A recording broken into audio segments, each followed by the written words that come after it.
They let some people go, including my escrow. Who? I know, I thought Camille left a couple of months ago. No, she just left there 2 weeks ago. Oh, okay. She didn't leave by choice.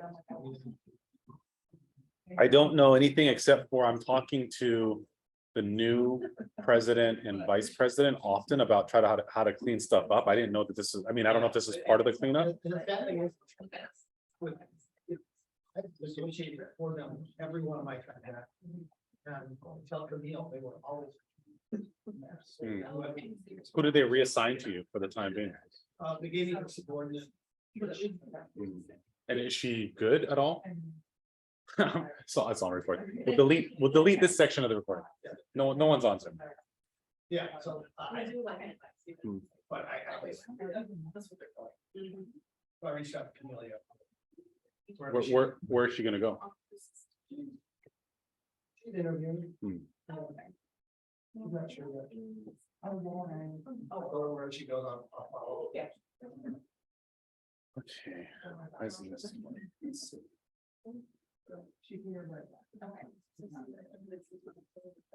Okay. Thanks, guys, for coming. So this is the final part of the shift, right? So this is tactics number 11 and 12. Have you guys read The Shift yet? The Shift, written by Gary Keller. You should, it's one of those books, just like the MREA, you should read it over and over and over again. It becomes more applicable, obviously, depending on the market of the moment that we're in. We're in a shifting market, we're entering one, so it's very applicable. Gary Keller wrote this book in 2007. Coincidentally, when was the last major shift? Yeah, 2008, 2009, right? The meltdown. And he wrote that book at that time, not realizing that it's going to be such a pivotal book in our industry. But it was to help agents prepare for, the sky is falling kind of shifting market. Do you guys think going in this new shift that it's going to be similar to the shift in 2008-9? Why not? Because people have to qualify for the mortgage. Yeah, it's a little different, right? People were over leveraged. The kind of loans, I was in mortgage, I think you were in mortgage too. People, they handed out, I mean, basically you had to have like a heartbeat as a qualifier, like income, credit, whatever. They would give out loans that were above 100%, which is bananas. There was a loan program that was 125% loan to value. Meaning if there was an offer you're making and the value is 100,000, they would give you an extra 25,000 just to do with whatever that you want. It was supposed to be to rehab the loan, but they didn't really check on it. So of course, people didn't rehab the loan. They would just get it, pocket the money, wait for that property value to go up and then refinance it, take more cash out. And people were way over leveraged. The good thing is when you fast forward to where we are now is I'd like to say that we've learned from some of that in that the lenders have made much more strict criteria as to how someone can qualify for financing. So there's not creative financing that exists anymore, not much of it anyways. People have to have higher credit scores. Traditionally, or rather historically speaking now compared to then, people have more equity in their home. They have more wealth in their home where they didn't before. They were kind of maxed out before. So when the bottom dropped, they had nothing to go off of. So those things are different. Interest rates are climbing. The report this week was inflation. Inflation is, I think they said it's at a 39 or 40-year high. Yep, 8.3%. It's minor stuff in terms of the percentage, but it means it's huge in terms of what the impact potentially is because everything comes out in the wash. So the way that lenders price interest rates, there's not one thing that's related to another one thing. There's no direct effect. It's kind of a ripple effect that happens. So I think Wall Street had planned for an 8.1% inflation. That's how they priced it out. When 8.3 came out, you're like, oh, that's so close. What's the difference? Like to Wall Street, it's like, oh my God, we got to price it now. We got to raise the interest rates to kind of offset this thing. So it's not a direct effect, but there's a kind of a ripple effect that happens. So rates are going up, which causes buyers to kind of take pause and go, wait a minute, maybe I shouldn't buy. The one thing is, for the bulk and the mass of buyers that are trying to get a good deal, I don't want to say that ship has sailed because it's always a good it's always a great time to buy real estate. I buy real estate. I don't care the cycle. I'm always looking for opportunities, but it depends on what you're looking for. So you also have to be present and aware of what your client's goals and priorities are. If you have a client that's flipping properties, they have to be super aware that if you buy in a shifting market and they're buying at asking at 100% loan to value, which flippers typically don't do that anyway, but if they were buying like that, there's a huge risk, right? Because in the next 3 to 6 months, if the property values decline, now they're stuck. Or if it is a flipper that knows what they're doing, what they're typically going to want to do is they're going to buy something under loan to value, under market value. Usually they try to aim for anywhere between 50 and 70% loan to value. That's kind of what they target. In the last shifting market, I created a database, a spreadsheet, and I'm happy to share. I got to find it because it's in my 2010 files. But I created a spreadsheet, a database where I would take the MLS, all the MLS listings. Because you ever have your clients, especially investors, go, find me a good deal. If only you can find me a deal. And I'm like, well, what is it? What do you mean? Like, what's a deal? Because if you leave it up to them, and does anyone here work with investors and flippers? It's kind of difficult, right? Yeah. Because they'll go, here, I got 7 properties, go ahead and make offers. And every single offer is like, if they want, if it's listed at 900, they go offer 650, or they come up with their own math. You're like, what are you talking about? And you're just writing offer after offer after offer. So you got to be, you as a real estate agent, that's good and bad. The good, if you're not busy, is like, hey, this is an opportunity. I can put some elbow grease in and work for this client and earn their business and represent them. And usually they're not loyal, usually investors, but if you find them the property, most of them kind of have an unwritten rule that they'll also let you represent them in the sale of that property too. I mean, you want to get a rep for that and the whole thing, but usually that's how that works, right? The downside would work with an investor is it's your name out there, right? So if you're like writing all these offers, and I'm an agent that's receiving these offers, and I specialize in, and I have a lot of listings in the Hawaii area or whatever it is, and Stephanie writes me 5 offers, all of which are like, I'm gonna go, what is wrong with you? Why are you sending me offers? And then she has a conversation like, I'm so sorry. I know I have an investor that, it's that kind of conversation, right? So you have to also know too, is that something that would be detrimental to your brand? Because once we work with the client and we have fiduciary responsibility, we have to put their interest above our own. So it's a fine, like either decide that you're going to go that route and work with someone like that, or you're not. Because what you don't want is to like work with them and then kind of half represent their best interest and half not. But I created a spreadsheet, which was helpful. And the best way for me to kind of gauge, at least to refine the numbers. So if right now there is, I think at last I checked, there was like 1,300 available and active listings on the MLS today, something to that effect. It is going up. Let's call it 1,500 or whatever. If your client was like, give me a good deal, if it's an investor, the deal is usually under market value. Well, how do you determine under market value? You're going to be looking at every single property. So what I did was I created a spreadsheet, and I'll share it with you guys later, which you could download all the data from the MLS for the listing for whatever day. So you would pull it all down on a spreadsheet, and you would import it into this document. And what the document would do, it would compare the list price to what the assessed value is. So why would that be important? Because we talked about this briefly yesterday for anyone who tuned in yesterday, right? So is assessed value, is that the market value? No, right? But it's a marker. It's an indicator. It gets you somewhere. So what I was doing was I was trying to compare to shorten that gap. I want to, in a certain order, to rank them of the closest gap from assessed value to list price. Because what we do know, if we're looking at least a trend in this market, at least, what we do know is list price leads assessed value by anywhere between 5% on the very low end to as high as like 18 to 20%. Because I'm sure you guys have seen that, who works with buyers before too, is on the assessed value on the MLS, it'll say 800,000 and the list price is like 1.1 million.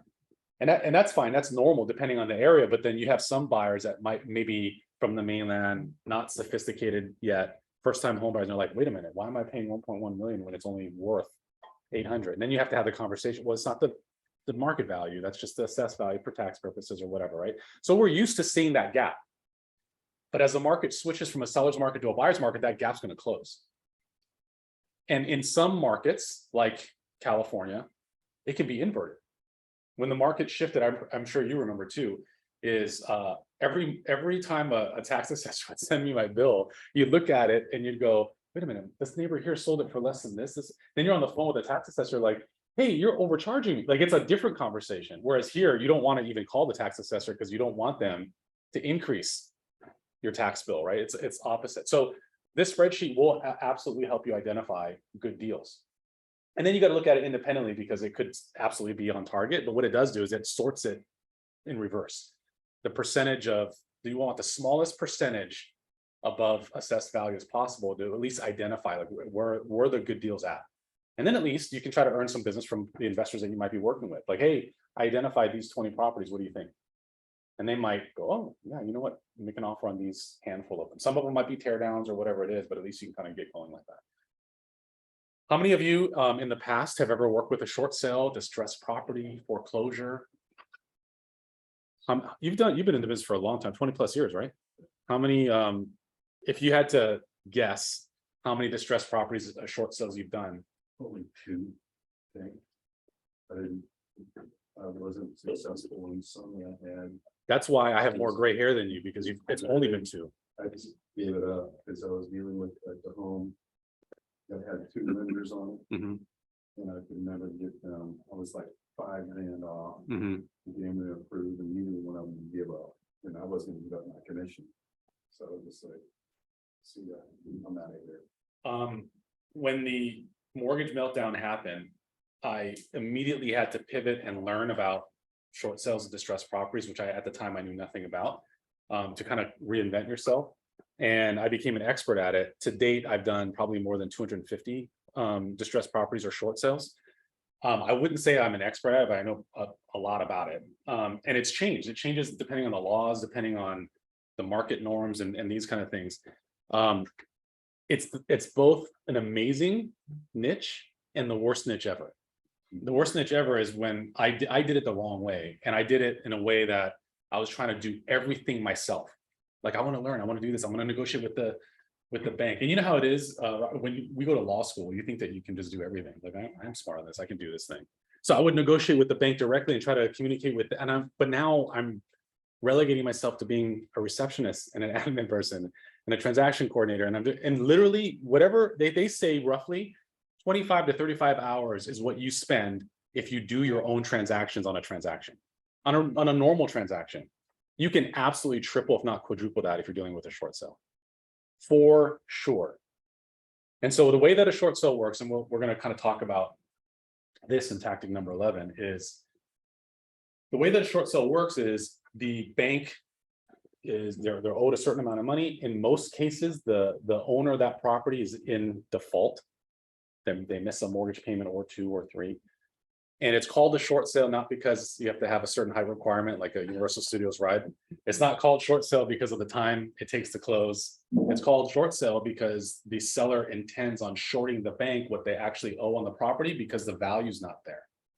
So in a great market like we're coming out of, in a seller's market, there's no reason for a short sale, right? Because values go up so quickly that there's equity and appreciation in the property, unless it's rare, but unless that person's like over leveraged, there are too many loans. You could be in a situation for a short sale if you have liens against your property, involuntary liens even, and they kind of stack up. But in a market that's shifting, the people that are going to be most exposed to a short sale, who do you think is at risk in our market here in Hawaii to be candidates for short sales in the coming 12 months, 18 months? What do you guys think?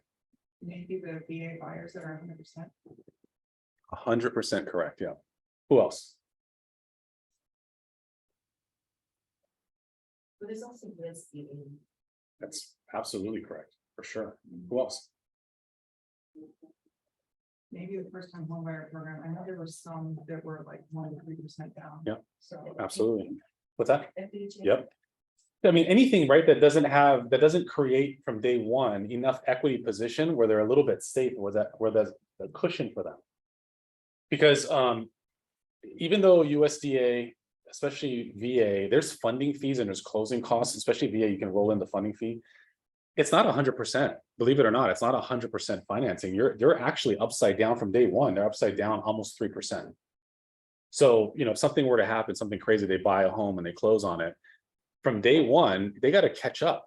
And so depending on how fast that market appreciates in whatever market we're in, fortunately, this one appreciates quicker than most, but it takes a number of months to kind of break even, to kind of get rid of the closing costs. And then you're on the track of property appreciation.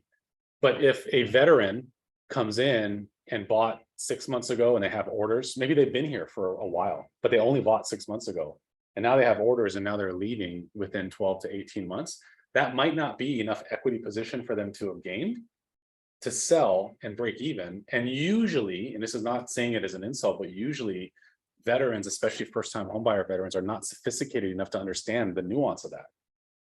It's always like what my friend said, guy I work with said, they're kind of basing their information off of that. So they absolutely are candidates for a short sale, unfortunately. So if you have to first and foremost, if you have clients that you work with that are veterans, that are first-time home buyers, that are likely subjects to relocate. So just because if someone bought using a VA loan and that's their first home that they bought, or they're retiring and they're using a VA loan, they're fine because if they plan on not moving anywhere. It's the ones that you know they're going to relocate, whether they got a PCS out or whatever the thing is. So those are really good people to call now and start educating them about the market. Because if you are the source of that information, if you're the expert, if you're the calm voice in a potential storm that's upcoming, they're going to get information, trust me, from other people. So you want to make sure that you touch all of your clients. The other thing that you can do from a marketing perspective too, is you can ask your favorite title and escrow company, whomever you work with, to run a report on all the VA loans that have closed. And you can do it. There's a couple of ways that you can structure it. Number one is if you just want to go after VA, just to go after VA anyways, you can ask them to run a report for everyone who's closed within the last 2 years, right? Because usually 6 months before that 3-year time frame is up, for the most part, they're going to get orders. So if they closed 2 years ago, you're already touching base with them, kind of getting them prepared within the next 6 months to build a rapport and relationship with them to go, yeah, I got my orders. Thank you for calling me. I know you called me every single month for the last 6 months. I'm going to give you a shot. But then you can also have that report ran for people that have closed within a year to start preparing them. Because here's the thing is, depending on your, and we're not obviously talking scare tactics, the sky's not falling, it's nothing like that. But if you're the voice of reason and you're educating about the changing market, if they just purchased and you're explaining this to them and you say, hey, I don't know what your future is or what your goals are, if you plan on getting out of the military and this is your forever home, or if you plan on getting your orders wherever they might be. I know you just bought a year ago and you still might be here for another couple of years, but I just, as a possibility, you might want to consider, because the market's changing so fast, I'm letting you know ahead of time, well, you might be able to get out of the property now and break even versus possibly having to short sell later. Something to consider, something to think about. And they're probably, if you're the first person to tell them that, it's not going to be like, oh, thank you so much for the information. When can we get a sign out? They're going to be like, what are you talking about? Right? But you're planting the seed so that you can follow up later and then show some market data, some statistics, especially if prices are coming down. Those are things that you want to show them. Here's where your value is now. Remember when I called you 3 months ago, the value was actually over here. So it's come down. You know what I mean? Now you have data to kind of support that. Those are things absolutely that you can get ahead on. So yes, that is a demographic. Anyone who is in the military, anyone who used some sort of low down payment type of loan or program for some home buyer, USDA, VA, whatever it is, those are absolute candidates for possible short sales. What's the difference between a short sale, an REO, foreclosure? The bank already has it. What's that? The bank already has it. On which one? On the REO. What does that stand for? Real estate. Yeah. So what's a foreclosure? If the bank already has an REO, what's a foreclosure? We're in the process of taking the loan and are in the process of taking over the property. Okay. The person who's being foreclosed on, if you buy it right now and you make a deal to buy it by auction, the person who owns it currently still has a year to make up that difference. Am I correct in that? So every state is a little bit different in terms of what she's referring to as the right of redemption. So if you are being foreclosed on, there is each area in terms of state has an opportunity for you. Either some don't, by the way, but many do. I think here is 12 months. Okay. I think I'd have to check on that. I got to get kind of current on that. But here's kind of the short version difference. There, you can have a bankruptcy sale, you can have a probate sale, you can have a foreclosure REO, short sale. Those are all in the pile that I would call distressed properties. And distressed properties is a property that needs to sell because of the seller is not in a position to sell it on their own, as it would be on an equity sale or a private sale, where there's some money exchanging hands and the seller walks away like, hey, I got $100,000 from a sale, yay. Usually on a distressed property, that's not the case at all. Foreclosure and REO is virtually the same thing. It's the bank is either in the process or already owns that property. Usually REO is when the bank has that property or collected that property for a certain amount of time.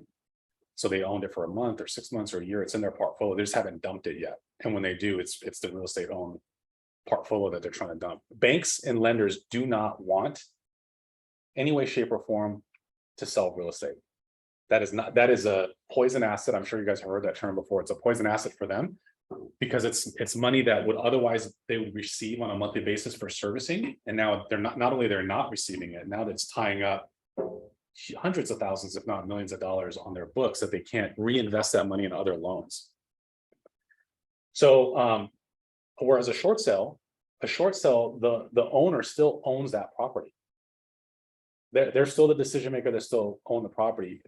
Here's a big difference though, is when a short sale seller sells a property, he or she cannot receive proceeds. They can't receive proceeds of any kind. So it's a weird conversation, and you guys should know that if you're dealing with, especially if you're dealing with a seller, so you're hoping to take a listing on a short sale, because sometimes that seller might not understand. And they might be like, okay, so I want to sell it. My goal is I want to sell it at, what, and it's almost like it's a tough conversation to go, I understand you want to sell it for X, but if you're upside down and if we actually do have to do a short sale, it almost doesn't matter if he's short $1 or short 500,000. That doesn't matter because he's not getting anything anyways. The bank is taking the loss. He or she will not receive anything at all. What your goal is to try to get it as close to market value as you can. And there's always a tolerance for that.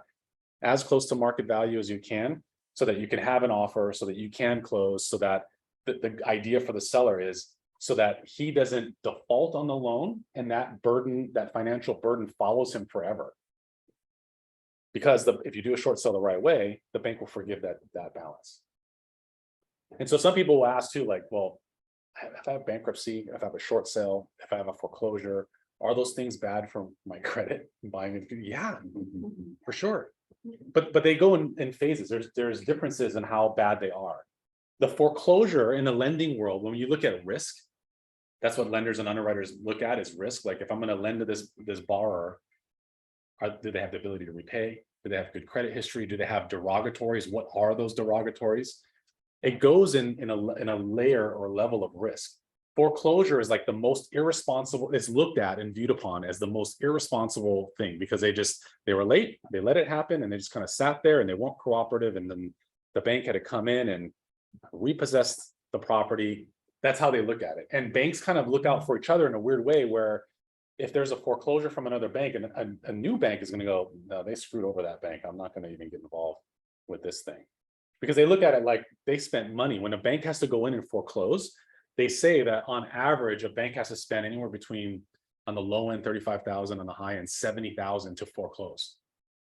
So banks do not want to foreclose. Trust me, they would much rather short sale than foreclose. The lawyers like Lawyers don't mind that at all. So when you do a short sale, as we're going to discuss a little bit, and by the way, there's so much, I'm getting them to print out more manuals in this tactic, which will kind of go through at your pace on what the questions that you guys want to focus on. I have the book up. There's also 3 different versions of the manual. This tactic is so in depth, So we don't need to cover everything, but I'll answer any and all questions that you have with regards to distressed property and short sales. But on the short sale side of it, what complicates things is if there's multiple lien holders. And a lien holder isn't necessarily a lender, because if someone is like has a VA loan, that's just typically one lender. But who is another possible lien holder in second position? Yeah, the association. That's not, if there's an association, if it's a condo or townhome, almost always there's that. In addition, it could be taxes.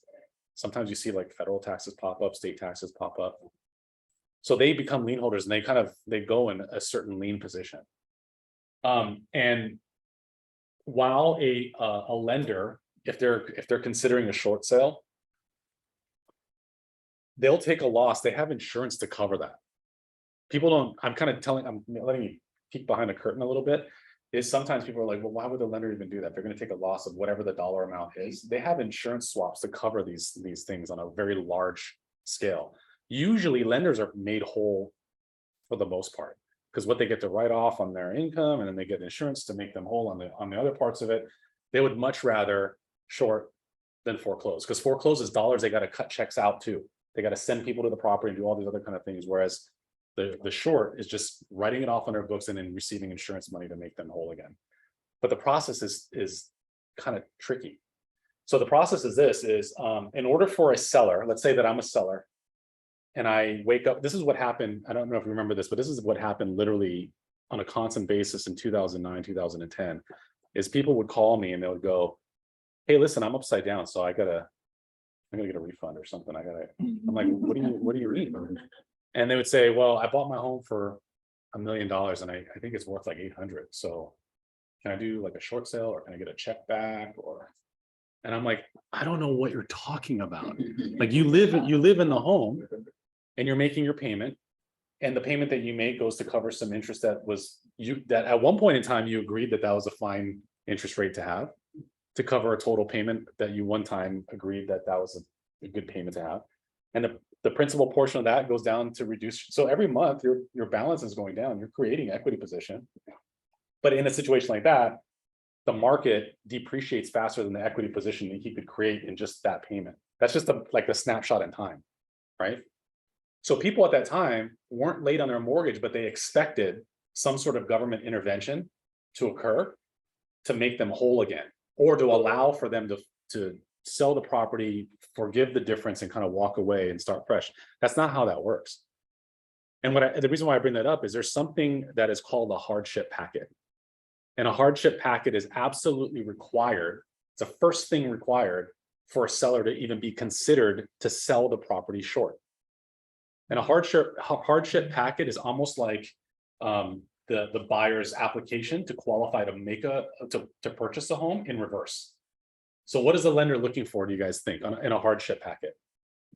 How much they earn, what assets they have. Their debts. Reason for hardship?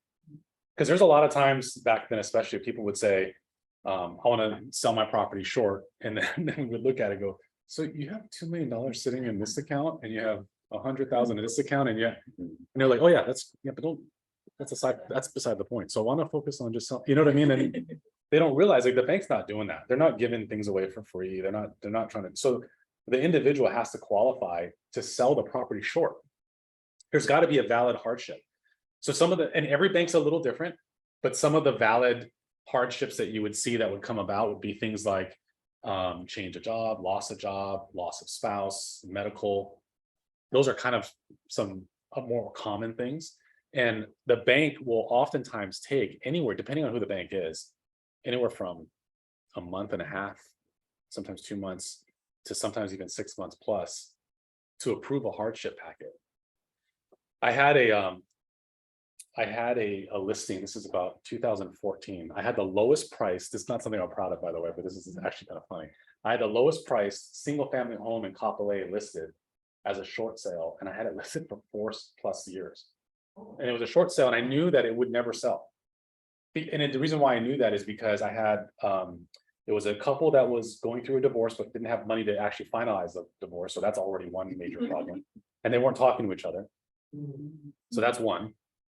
There's HOA that was back there was shared appreciation, which is a major issue because that's the county of Honolulu. So that's one. They had a second lien, they had a first mortgage, they had back taxes. There's like 7 or 8 liens on the property. And at the lowest, I'm not even kidding you, this is in 2014, at the lowest, it was a single family home in Kapolei, 325,000.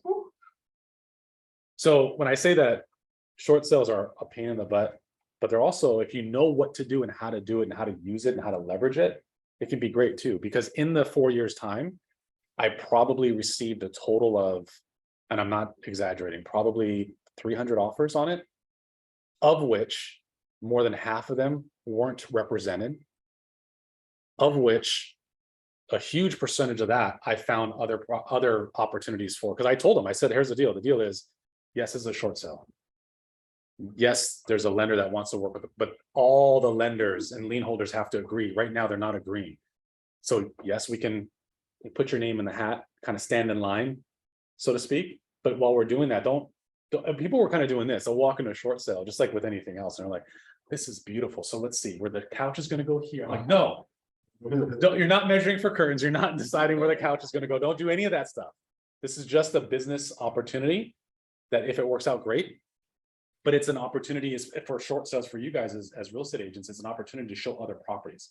And the way I kind of categorize it, and Christine's heard me say this before too, is when short sales come back in droves and the opportunity presents itself, you want to have that conversation in your buyer consultations to say, equity sales, we're going to go fishing with a pole. I'm going to cast it. They're going to get a bite, meaning they're going to accept the offer. They're going to decline the offer. They're going to counter the offer. We're dealing with a human. We're dealing with a normal person. Over here with distressed properties, we're going to go fishing with a net. We'll write an offer, write an offer, write an offer, write an offer, write an offer, write an offer, write an offer, cast the line. Write an offer, write an offer, write an offer, cast the line. And we're getting immediate answers here. But usually what ends up happening is as you move through that process, if you haven't found that property that they like or has been accepted in this area, these ones would end up calling you at some point. I've had that happen so many times. Like, hey, the bank responded. I'm like, for that offer we wrote 7 months ago? Yeah, the bank finally looked at it and they're approving it. And when they're ready to make a deal and when they're ready to move forward, they don't play. You write an offer, you're like, did anyone get the offer? Hello? Is there a number I can call? Like people are like, who did it go to? They don't even respond. It's a bank. Like it goes into a department, an asset management department or whatever it is, right? And when they're ready though, when they approve it, it's like they want to close in 12 days. You're like, I need a little more than 12 days. Can I be like 30 days? Can it be like a normal time? It's always a weird number because they're trying to get off their books. So here's an interesting fact is here's a reason why, I don't know if any of you guys have worked with short sales in the past, but there's a weird thing where you'd write all these, and some of them were cash. And you as either the buyer or the buyer's agent are like, we wrote an all cash offer above asking and it either wasn't accepted or they didn't even respond at all. And I don't even understand. I don't get that. I would get that question all the time. Here's the answer on the banking side of it. The banking side of it is if it's a large institution, a large bank, the board of directors makes decisions usually on a quarterly basis for how much they can write off. You know what I mean? So if it's Chase or Bank of America or whatever it is, they're going to say, you guys can write off $750 million this month. And if they blow through that amount in 2 weeks out of the first quarter, and they're done. So you coincidentally, it has nothing to do with you at all. But coincidentally, 6 weeks later, you're like, this property is amazing. And they want 400,000 at my investor is all cash. We'll write 450 just to make sure it's a strong offer. The bank, why would the bank ever say no to that? Crickets. You don't even hear a response. You're like, I don't understand. I don't get it. And suddenly the next quarter, you get a call, like three days into the next quarter. Hey, are you still interested? And you're like, we already bought something else. We already spent that money. That's the reason why. And I tell you that so that you can educate and create the right expectations for your buyer too. Short sales are tricky. It's super, there's almost no logic involved at all. And also, and I'm sure you heard this before too, but when you go into a short sale in terms of like, we've got it accepted, we're moving forward, we're opening up escrow. There are some people that are looking for it as a flip. There are some people looking as an investor. There's some people that are looking to upgrade from their existing home, but this is a deal. that $325,000, I know that's 2014 prices, but that $325,000 single family home, that's probably at that time, it should have been priced maybe 100,000 more at that time. And of course, now it's like, it's a different market altogether. So there was some equity someone's walking into immediately, but I can tell you that was the house that people talk about as like the nightmare. There's graffiti written on the walls. There was concrete in the toilet. There was constant break-in. I would have to go there at least 2 or 3 times a week because people would break in. And even though I had, plywood up on the windows and doors, people would still break in. There's like dead animals in there. There was homeless. It was awful. It was a constant problem. But is it a good deal? So here's the math. The math is, in a situation like that, does it cost you 100,000 to kind of fix this problem? I don't know the answer. I'm saying, does it? I don't know. If it's less than that, then that's a good deal. If it's like, hey, it's a headache and it might be more than that, then it's probably not. But I would say, generally speaking, it's a very good deal because we wouldn't have as many offers as we had if it weren't. But you representing a buyer, you have to do more due diligence. A home is kind of a breathing, living thing. When I lived in Arizona, it's not obviously as dry as it is here. Here is humid, but in Arizona, if you left your home unattended for a couple of weeks, I'm not even kidding you, you'd have to leave a bucket of water in all the rooms where there's wood, whether it's doors or cabinets or whatever, because it was so dry. Without the bucket of water and the wood absorbing the water in the air, your cabinets would split. So people would come home from either a month or 2 vacation, or if it was a vacation home or whatever it is, cabinets would be like hanging off the walls and split in half. And like, what happened in here? Like you have to know the nuance of having a vacant home. And so what does that mean here? You got to like turn the lights on, you got to flush the toilets, so if you're working with a property that's going to be vacant for a while, or if you're going to be working with a property on the buy side, that's a short sale foreclosure, it's important to try to understand as best as you can when it was last occupied. Because if it's been like even if the property were like built in the last 10 years, but it hasn't been occupied in 2 years, you might go, it's a brand new home, it's easy. You got to check the plumbing, you got to scope the sewer, you have to do other things that you would not typically do and treat it as though it's a very old home. Because you don't know what's going on in the pipes and all that kind of stuff. So you make sure that you do those kind of things.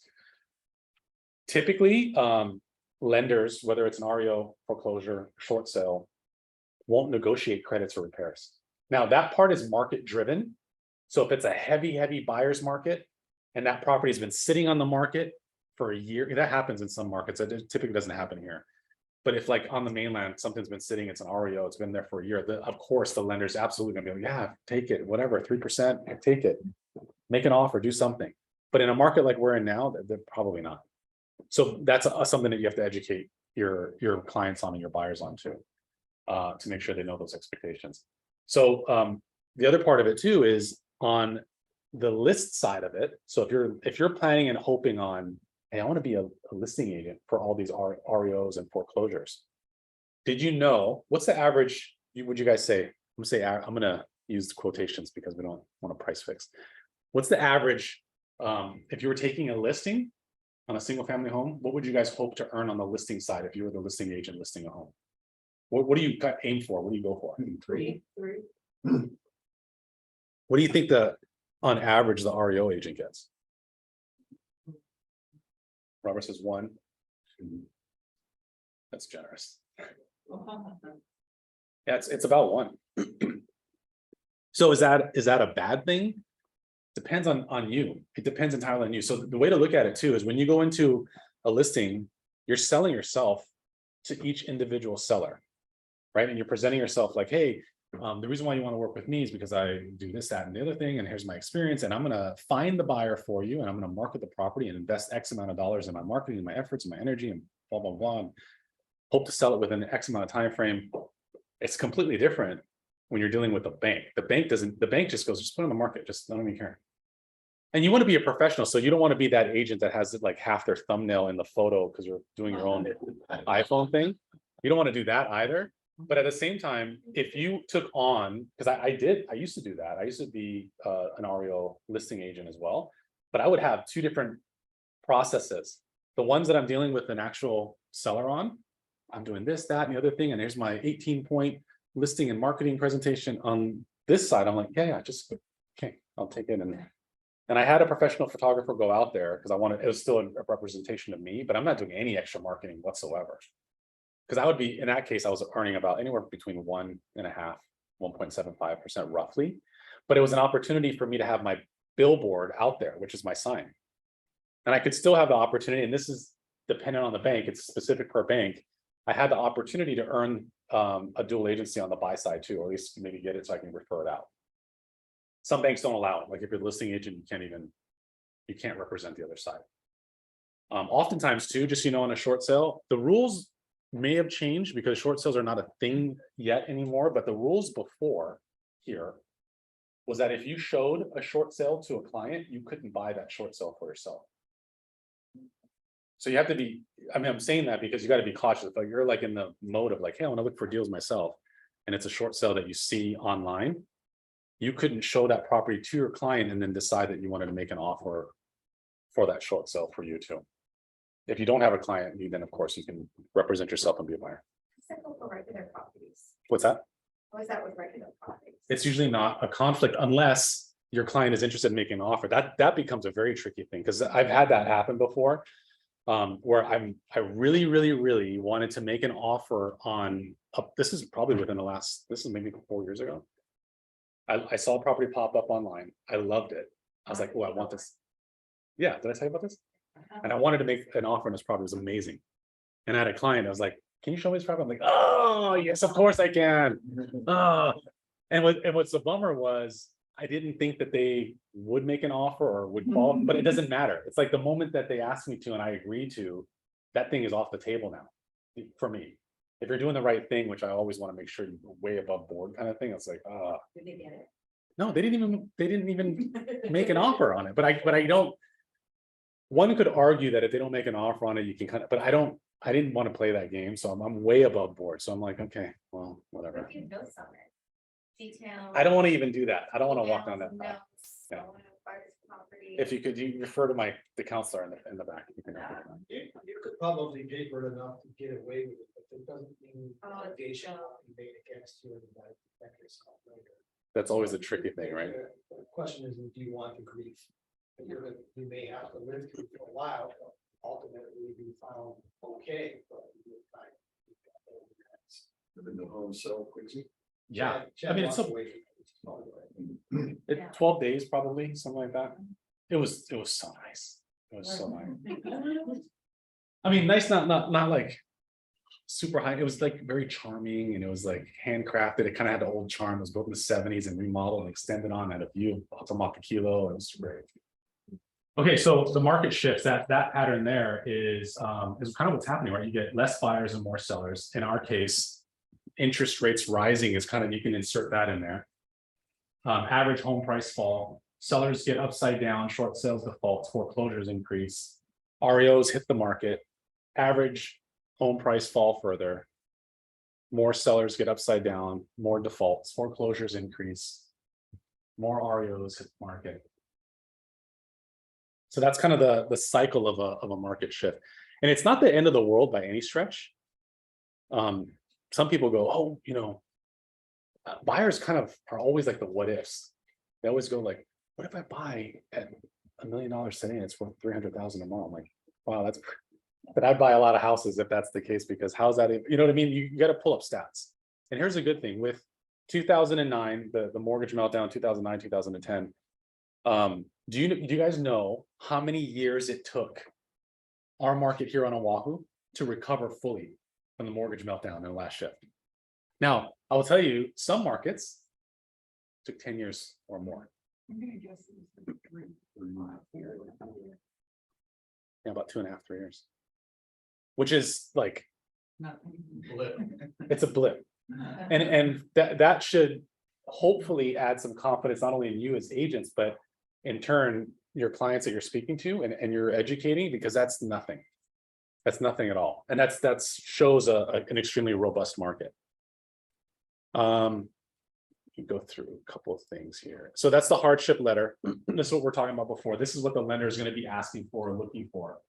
Proof of income and assets, as you've mentioned, bank statements, pay stubs, proof of the hardship. net sheet, again, you can't earn anything when you sell the property.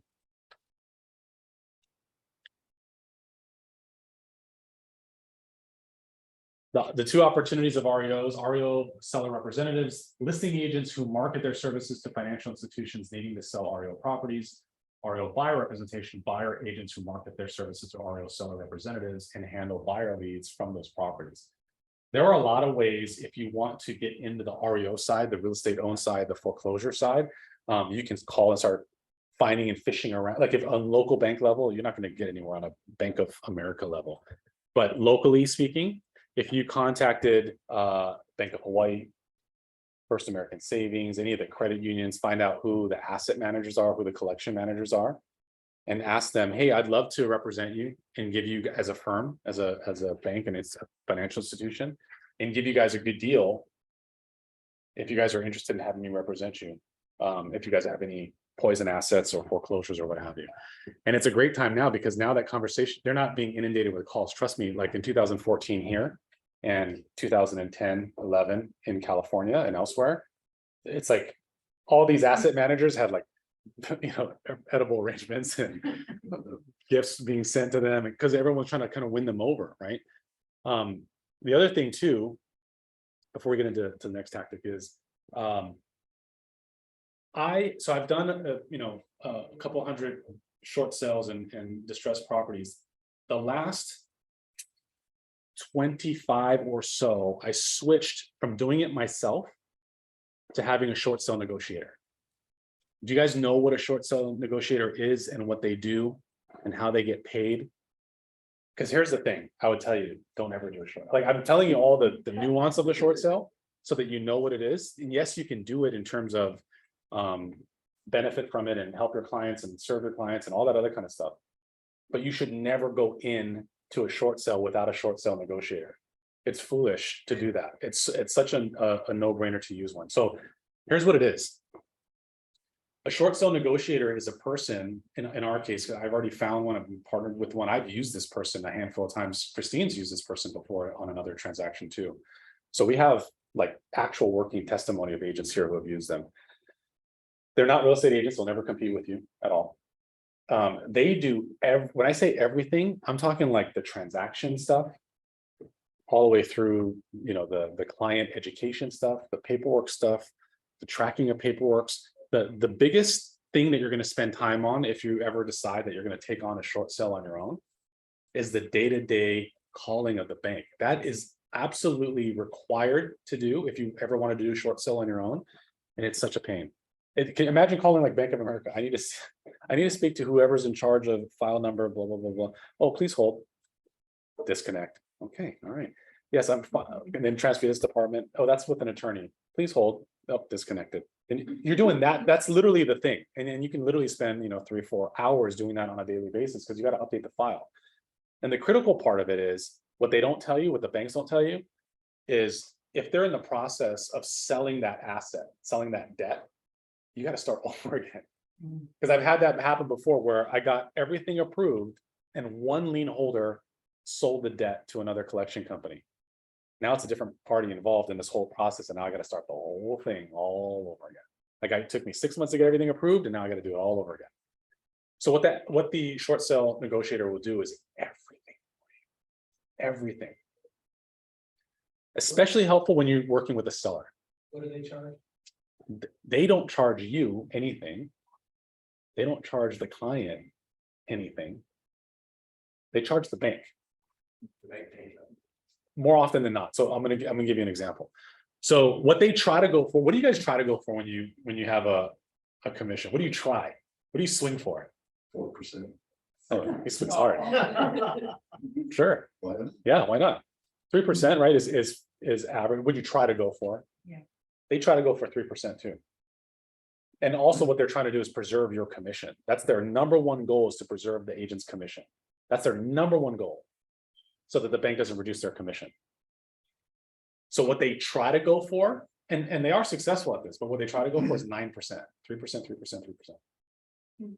But if the bank goes, no, 9%, no way, we're doing 7%, 3%, 3%, 1%. They'll take the lower amount.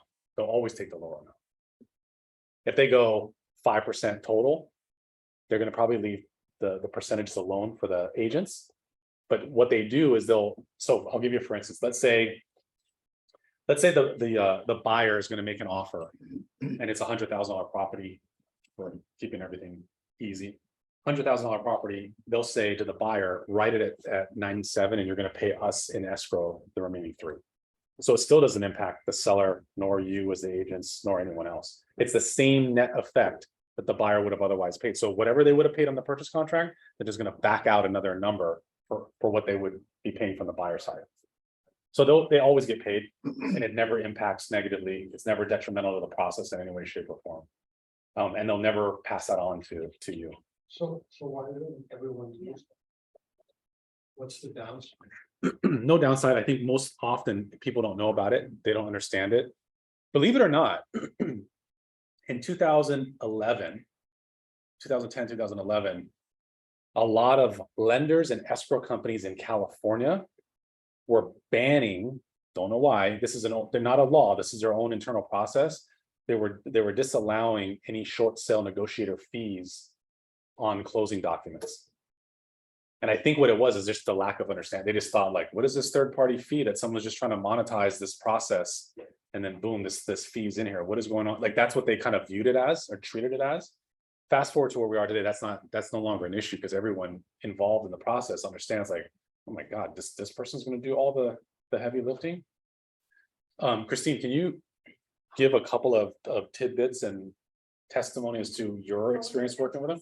Yeah, they're super responsive. They send you an email at least 3 days a week. She's always texting and calling you, any kind of updates. And she answers, she's on the mainland, but she'll call you even if it's midnight where she is. Yeah, she operates really at They're really our time. team. But the wife, I think we divvy out the work. I dealt with the wife. She's fantastic. Yeah, they're really responsive. It closed, no issues. The seller was so excited. Were you on the south side or the buy side? South side. Yeah, so you can also introduce them if you're on the buy side, but you're working a little bit backwards because now you got to depends on where they are in the process of getting approved. But you can tell the other agent, hey, is this already approved with the bank? Where is it in that process? Can we introduce a short sale negotiator if it doesn't cost you anything and it makes this a little bit smoother? But definitely on the list side, it's a no-brainer. You've done a lot, right? So you probably have some good people, right? This one hasn't done. So I'm going to introduce, so they've taught on Zoom classes with us.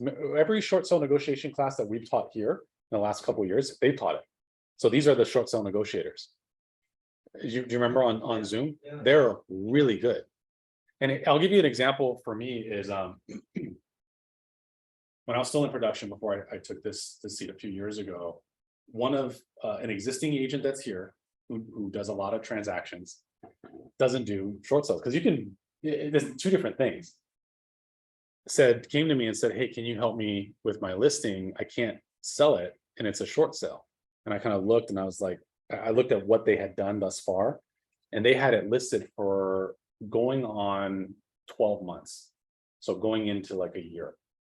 And their concern, obviously, is the seller was not happy, was like, our listing agreement is almost up. I don't know what you've done here, kind of thing, to try to save this thing. They were like, can you get involved? Can you help me or whatever? I said, sure.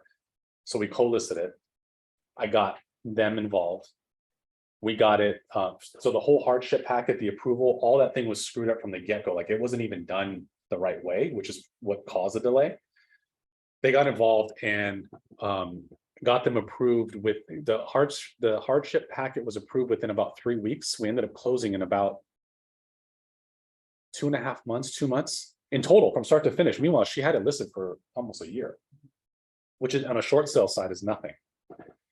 And towards the end, we're trying to wrap everything up. And that's where a lot of, in a short sale, you'll realize when you start doing them is that's when people get a little greedy, like outside third parties. Because you're collecting you're like, hey, we're going to get approvals. We need all the invoices and the funds and, whatever. And the HOA said, oh, let us get the attorney fee to come in. And the attorney at the time had a fee or an invoice in there for like $8,000 or whatever it is, and then they submitted something for like 58,000. And not to say that that's not legitimate, because this person had been behind on HOA for like 4 years. You know what I mean? So it adds, I get it, it adds up. And I was like, in my mind, I was like, oh, all right, they gotta submit this, and I know that now this is gonna screw this other thing up, because now we gotta go back to the lien holders and we gotta do new math, which could delay it by another 14 to 20 days, whatever it is.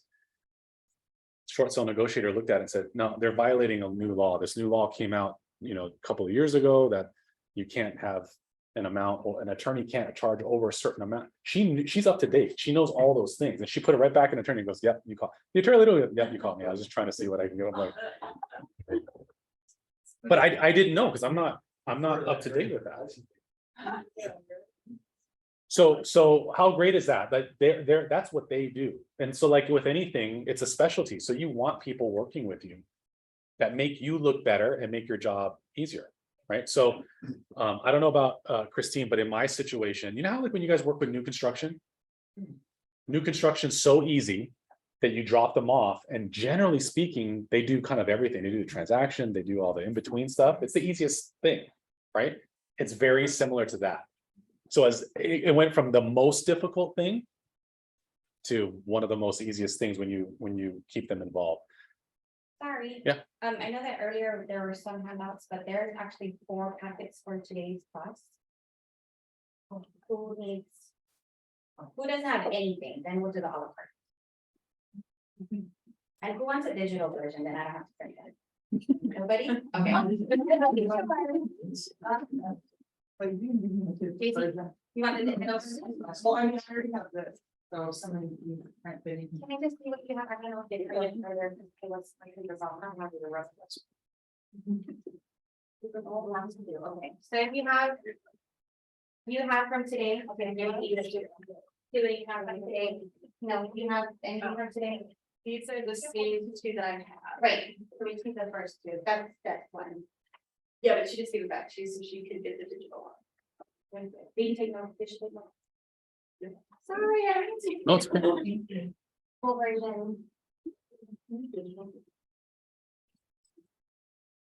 From 2, 1, oh, I'm talking about digital. Okay. Thank you. I'm gonna interrupt again, but I'm sorry.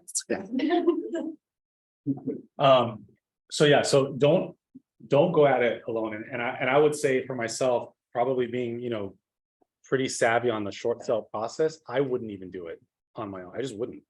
It's so much easier. It's like a no-brainer. And you can still use the opportunity for a short sale, not only to earn money and get a listing, but if you're getting that opportunity from a listing, it's a billboard, right? So you can still get your sign, you can still market, you can still have the opportunity, hopefully, to find a buyer for it as well. But let the short sale negotiator do the whole thing.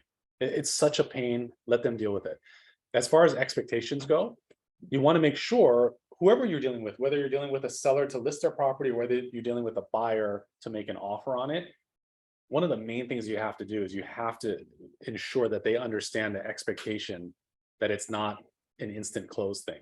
Like in 2014, I was showing a lot of military using VA because there was a ton of short sales here around that time. And when we pull it up, they would always go, oh, I want to see this one. So I had to explain in the buyer consultation, if we're looking at property, know that especially if you have, because military have only usually a couple of weeks, right, to find a property before they got to go on base or whatever the thing is. Short sale is not the right opportunity if it's not already approved by the bank.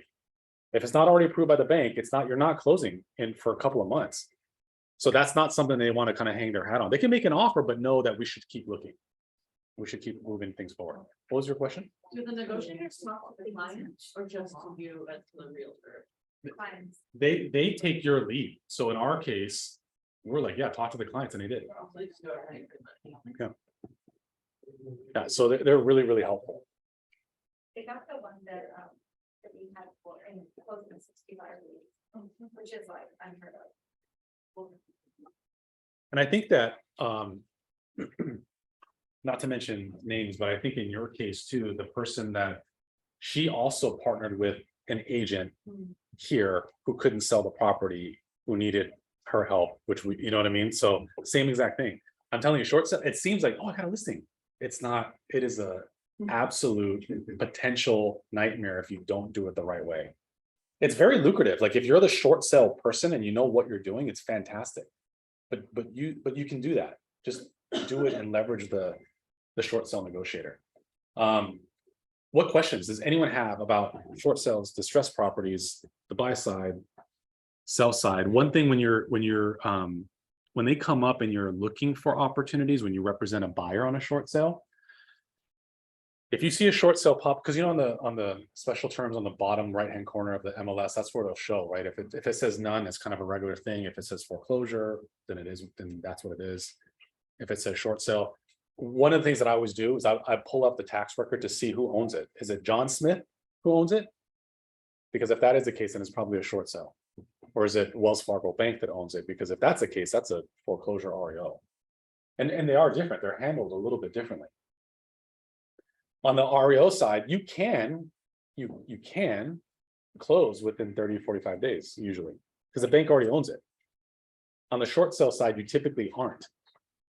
So one of the things that I would, if I were you, if you're representing a buyer, is I would ask the listing agent, and obviously you got to do it in a cautious way, in a cooperative way, is to find out, hey, out of curiosity, is this already lender approved? Where are you in that process? You guys have a hardship packet already done, the lender already has that. Like, you want to kind of feel that process out. Because if they go, what do you mean hardship? What are you talking about? Forget it. That thing is not closing anytime soon. And I literally have had that. I've had the listing agent like, oh yeah, everything's fine. So lender approved or whatever. So the hardship packet's already been reviewed and approved. What is a hardship packet? I don't know what that is. I'm like, okay. So, and then now you know, like, you're going to be doing a lot of work in this transaction if you even try to want it to move forward. Or you can introduce the idea of them using the short sale negotiator. It doesn't cost them anything. You're kind of, they benefit all parties.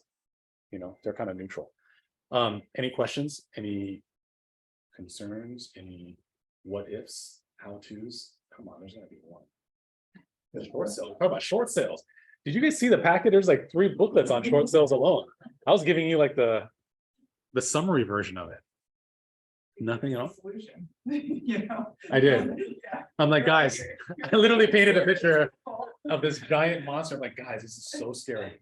But at the end of the day, you can use short sale negotiator. Any ahas? Who wants to deal with short sales? It makes it easier, right? If you know that you have a short sale negotiator, I think it probably makes it a less scary. I mean, with the market changing, you always gotta change lanes. You whatever. absolutely have to. So, I mean, yeah, definitely something to look at if things start to actually flip. Yeah, I don't know if it'll be like it was in terms of the quantity or the inventory that's available in distressed properties as it was in the previous shift. I don't think so, but you never know. But as an agent, you can't have the thought process of, I'm just gonna, oh, we get another escrow, and without having a plan like that. You want to have another escrow, but you got to be purposeful of like, what am I doing? Like, what lead generation levers am I pulling to get as many types of demographic listings or buyers that I'm working with? And you have to plan it like that, because if you're just going from escrow to escrow, you're just surviving. You're not thriving. You're literally just kind of floating on the surface. And when the market shifts, I promise you, every single market shift, the market shakes out usually between 35 to 45% of agents. 35 or 45% of you guys, not us, outside of KW, could be, you know, out of the industry. And that's by choice. That's because you're either not making a plan, you're not following a plan, you're not understanding that you need to pivot. You can't do the same things that you did when the market was good. You heard me say this, I think I said this yesterday. Gosh, I teach so many classes, I kind of repeat myself. Is Gary Keller said this at Mega Camp, and I thought it was brilliant. He said, a good market can make a bad agent look good. And that's what happened in the last few years. Whereby, you know, a bad agent in a good market is like, hey, Mrs. Seller, I'll sell your property. I put it on the MLS, put a sign. And the moment I hammer that sign in, I go, ooh, 15 offers. I'm so good. I'm a genius. I'm such a great real estate agent. And they really like a lot of, and you guys have all worked with these kind of agents, and they're out there. And they think like it's their genius and their skill set that allowed them to do whatever it is that they did and sell as many homes. Now, The quantity of homes, absolutely, that's relationship, that's, you know, whatever. But here's what's going to happen. Now they're going to have inventory sitting because they're not going to price it the right way. They're not marketing it the right way. So when you take a listing, and when we're talking about short sales, but when you take a listing in general, kind of going off of what we were talking about yesterday, you have to, how are you going to, the conversation you're having with the seller is how I'm going to sell your property. Who's my demographic? Who's going to be the buyer? How am I going to move it? What's the price point? Pricing it ahead of the market, not pricing in the market of the moment, but pricing it ahead. Looking at the trends, the data points, like those, you have to do things now. Like you can't just put a sign out front as you could before. Now, the time to be kind of lazy and lackadaisical is that's over. And if those agents continue to do that, those are the agents that it'll show up. All of a sudden, you're going to see. I just ran. There's internally we use reports, and there's a system, a platform called Broker Metrics. Have you guys heard of that before? Broker Metrics is like a data service that compiles all the agents in Oahu. And in my role, I'm always looking at that. I'm like, what's the trend? Who's leading? Who's behind? I cannot tell you how many agents that all of you guys would know, like, oh, I know that. They do big business or other companies, they're dropping. The amount of closings that they have, or the days on market on their listings are increasing, and their production is dropping. You can tell, like you just look at the numbers and you can tell they are statistics. And these are agents that you guys will probably go, man, I would love to have that person's business. They're such good agents. They do so much business. They're doing bad business in a good market. That's what happened. And so for you guys, all you have to do is make a mind shift, a mental shift, to make sure that you do the activities that you're not going to be one of those statistics. So I just implore you to make sure that you're looking at things the right way. What do you think about, is it worth buying those distressed property lists? Like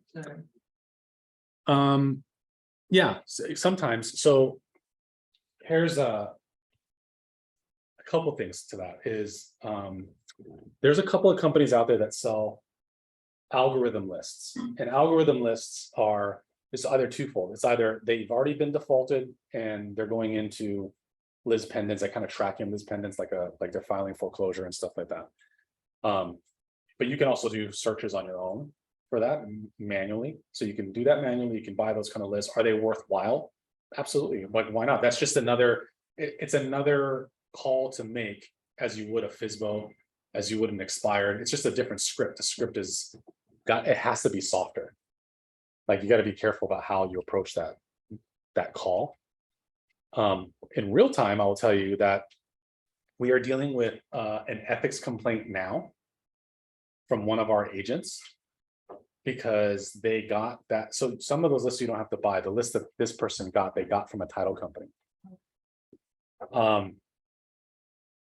Here's a mistake that agent made, which ended up being a bigger thing. We've handled it. It's not that big a deal, but it could easily have been a big deal.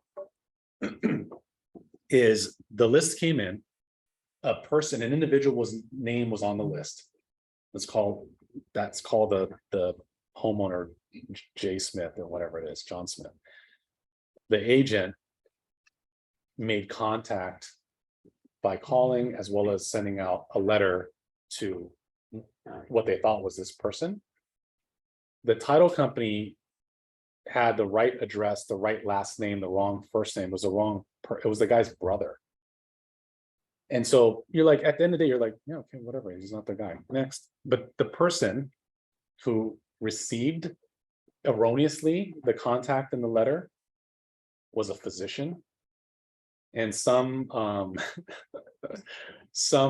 higher educated people are very touchy about the accusation of, like, how dare you suggest that I'm behind on my mortgage, or whatever the thing is. That individual hired an attorney to contact us, to make an ethics complaint, to do, like, all this whole thing, right? At the end of the day, the good news was we were protected because we followed certain rules. The data that was provided to us by a valid source was a little wrong. But at the end of the day, like, that's the thing, you got to be super, super. When I looked at the letter was, which is probably why he was offended, was a little, if they are behind, the one thing not to say is, like, listen, time sucks right now, I bet for you, huh? Like, listen, maybe call me, I'll try to, it wasn't like that aggressive, but you gotta be super compassionate about someone's circumstances. You know, maybe not even mention that you're reaching out to them because they're potentially delinquent, but rather offering services. Hey, I can help you. The market's changing, times are changing, values are kind of up and down. You may or may not be in a circumstance that you need some qualified services, and we have these services. You know, there's a different way to kind of maybe get there, but offer that service or that call that you're making, whatever, but just make sure that it's done so with compassion. I do agree that it's just another data point to call on. There's also companies out there that sell data and lists that are algorithm based. So whether it's short sale stuff or whether it's the likelihood of someone selling, they rate them by score. And depending on who those companies are, there are some that are doing really, really well. Their numbers are awesome. And so what they'll do is they'll give you a report. We're getting into that soon. By the way, probably within the next 45 days, we'll have a company that we're hiring that if you guys as agents tell me, hey, Chad, I have 1,000 names in my database, right? And you give the names to us to give to the company, they'll scrub the data and they'll go, okay, we added all the new emails, new addresses because your emails and addresses are wrong. We did basically skip tracing on them. And of the 1,000, these 300 are likely to buy or sell. So reach out to these 300 first. And so what their statistics are showing is of the 300 of the 1,000, that like half of them were ready to buy or sell. So it's all numbers, but what you're trying to do basically is if you right now, right, if you had it's your list, it's not ours, so it's your data. And so if you had 1,000, are you really calling your 1,000? Usually people don't, because they're like, I don't know, what do I call? Susie, I saw Susie like 3 months ago at the grocery store. I don't want to call Susie. But if I said Susie's gonna sell, you're like, I better call Susie. I gotta call Susie now. So it's refining your own data that you have and giving it back and packaging it and giving it back to you so that you know who to focus on because of algorithms. The algorithms they're talking about is all kinds of stuff, some of which they share, some they don't, which is the likelihood of them selling because they're doing keyword searches on Zillow, on where to move, or the length of time they lived in the property. There's triggers of likelihood on equity position. Once someone gets to this certain equity position, they likely down or upsize. If there's like 4 people in a household because 2 are like in high school, and then now 2 depart because they went to college, the likelihood of downsizing is huge. You know what I mean? It's all these other data points that they're really studying. So it's kind of cool. So I do agree with all those things, and we're going to be offering some of those things for the agents' benefits too. Skip tracing is one of them, and then likelihood of selling, likelihood of buying is another one. Yeah. What other questions? That's it. All right. I was gonna say that I think what we're gonna see pretty soon is a lot of military that are renting their homes here. Yeah. And they're upside down. Yeah. And they're gonna have to start selling before they go into foreclosure or short sale or whatever. Yeah. I just ran across the guy who's got a home condo in Hawaii High. He's got to sell it. His mortgage is like $5,000. He's a veteran. But he can only rent it out for pretty much $30 a month. It was upside down like 19, $2,000 a month. Yeah. So he's like, get me out of here while I've got some equity.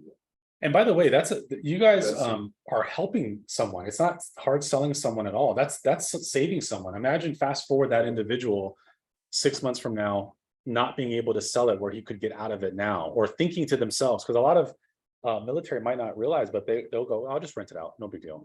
But I said the rent has to cover what their mortgage expenses are as well. He's got a ton of equity. $2,000 a month out the door. Yeah. And we talked about this yesterday for those of you who came too, but if ever you're talking to someone who's trying to decide whether to sell or to rent it out, because they don't know, they're like, oh, I'll just rent it out. Show them a net proceeds and include HARPTA on there. What is HARPTA? 8.25%? What is it? 725? So it's 725 of the sale, by the way. It's not off the proceeds. Correct, but it's yes. But imagine getting your money back from the government. Imagine that. It is a withholding. It's not a fee, but they take the whole thing. Until. the So CPA when- Figures it out. Correct. So I've had a client who did that, and it took either 2.5 or 3.5 years for them to get the refund back. They were working with a CPA. The CPA provided everything to them on a timely basis, the whole thing. So my point is, it's like, yeah, it's not a fee, it's a withholding, but good luck. I'd rather have them not hold it to begin with. Go to upton.com. Brad Konishi, he's a rep, we work with him. Yeah, really he's good. great. I've worked He's with him really too. good. Yeah. So you want to try not to have a withholding if at all possible. And the other thing too, and I know Christine's worked with this scenario, I think before, which is if someone, if you know that they're going to have a withhold, maybe they're military, but they've lived there for 1 year, which now, even though they've lived there, it puts them in a category of having that potential withholding being necessary.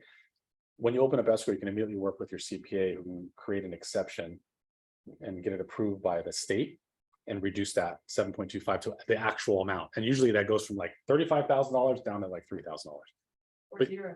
or zero. But you got to do that. I believe it has to occur once escrow is open. Yeah, 10 days prior.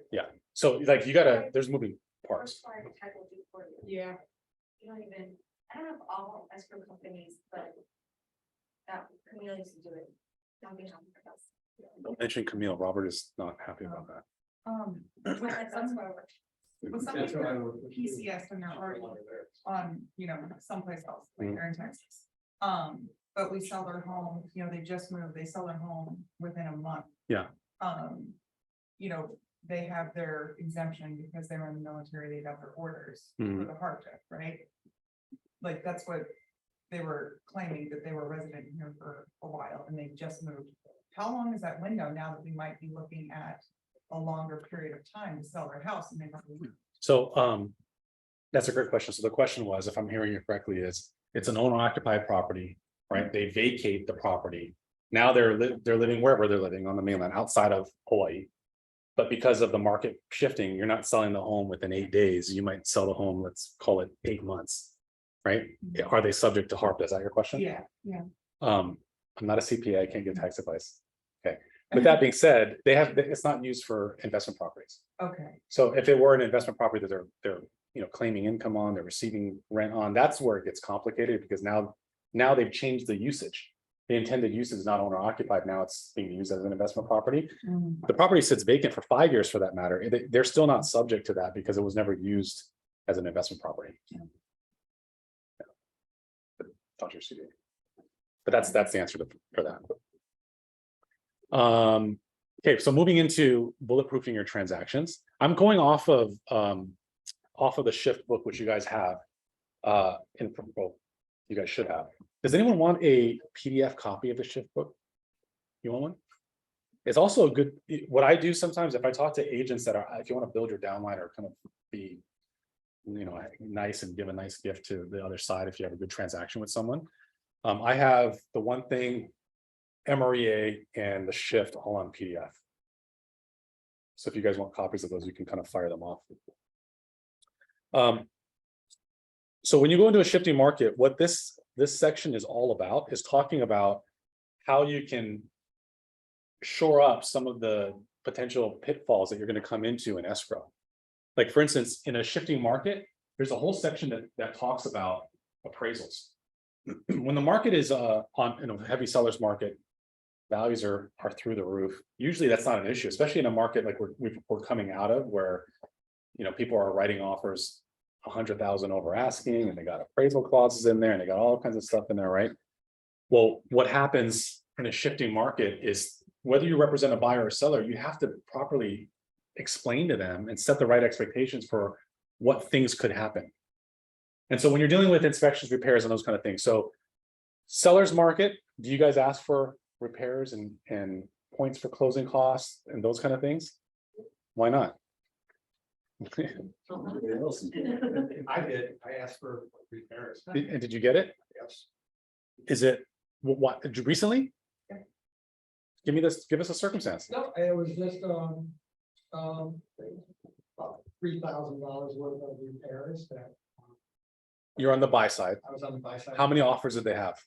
They had multiple offers, They did, okay. but we were already in escrow, close to closing when. Okay. Things were done. They weren't disclosed in the seller's disclosure, so. So you negotiated. Yeah. And, You don't ask, you don't get. yeah, so, and we asked for like 2,500 and they agreed to 3. Hmm. You know, Good negotiation. yeah, it was just, it was little stuff. Let me ask you a question.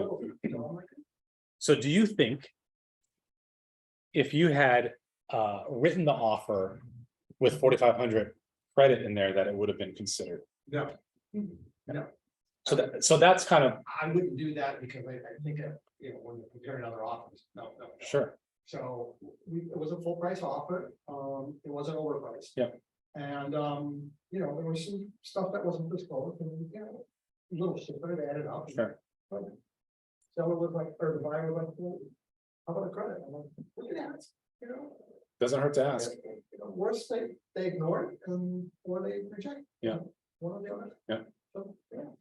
But when you have a buyer consultation in a seller's market, one of the things that I always say is, hey, Mr. Buyer, there's no such thing as a clean bill of health on a property.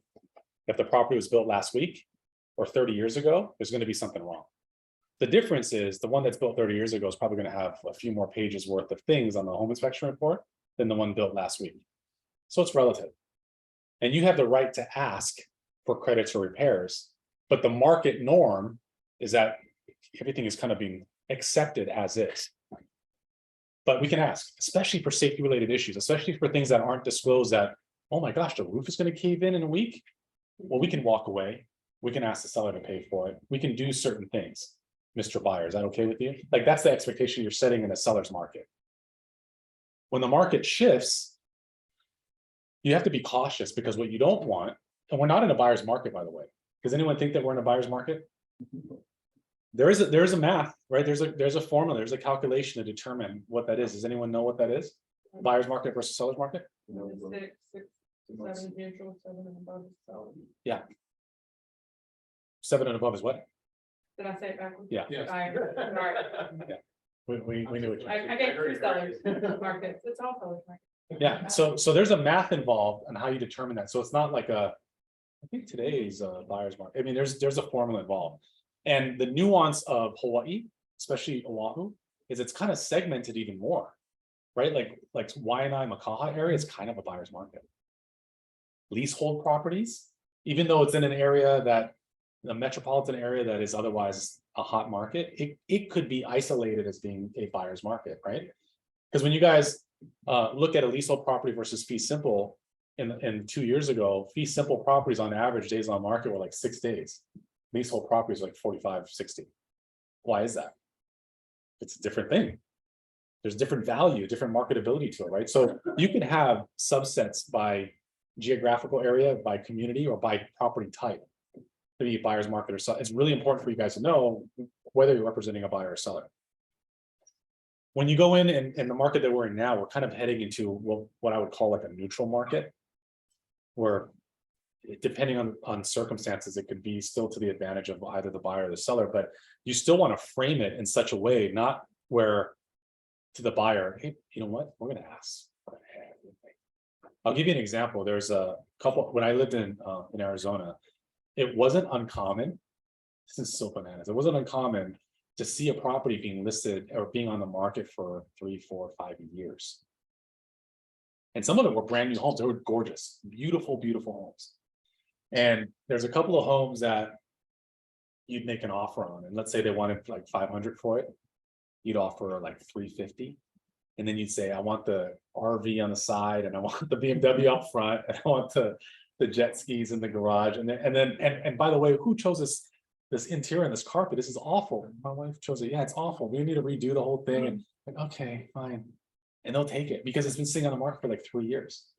We are not there. That's not what we are, right? So it's super important to explain to the clients that you're working with what the expectation of the market is right now, so that you don't over negotiate.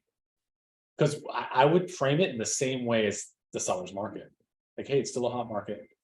While prices are starting to calm and normalize a little bit, they aren't falling. They really aren't. Because if you look at the trend, price reductions are because agents were pricing it with the same appreciation as they would every single month, like, oh, it's gonna go up, it's gonna go up, it's gonna go up, it's gonna go. And they kept doing this, and it's like, no, it held right here. It's not falling, it's right here. And they kept going like this, and now they gotta correct it. Will it come down? Probably. Fall? That depends on a few things. But that conversation is super important. Inspections. Repairs, all those things are important to educate your client as to what they should expect, both sides. For when you're dealing with sellers, the proper conversation is, while it's normal for properties to be sold as is, people don't realize what as is means here. Like as is, they I don't know why, but it seems as though most buyers and sellers, as well as real estate agents, feel like the term as is used almost like when you buy a car, like, nope, it's as is. It's your problem. What do you guys think as is? And the as is addendum, what do you guys think that means, what that refers to, and what that whole concept is? It's supposed to refer to, you see the home, you buy the home as what you looked at it as, not any changes going forward after you get in escrow. Not like, we're buying as is, I can't ask for credits, I can't do repairs. It's just, this is a home, we see it like this, we expect it to be that way when we close. That's what as is supposed to be. Any other thoughts? I just thought it meant it was like, you're making it known that you will not do repairs before close of escrow. That doesn't mean that you won't get a credit for something you find during J1, but it's just making it known we're not going to fix anything because of what you find. Any other thoughts? Counselor? That doesn't mean people don't ask. They always ask. Yeah, you can ask. Oh, yeah, that's- They always ask.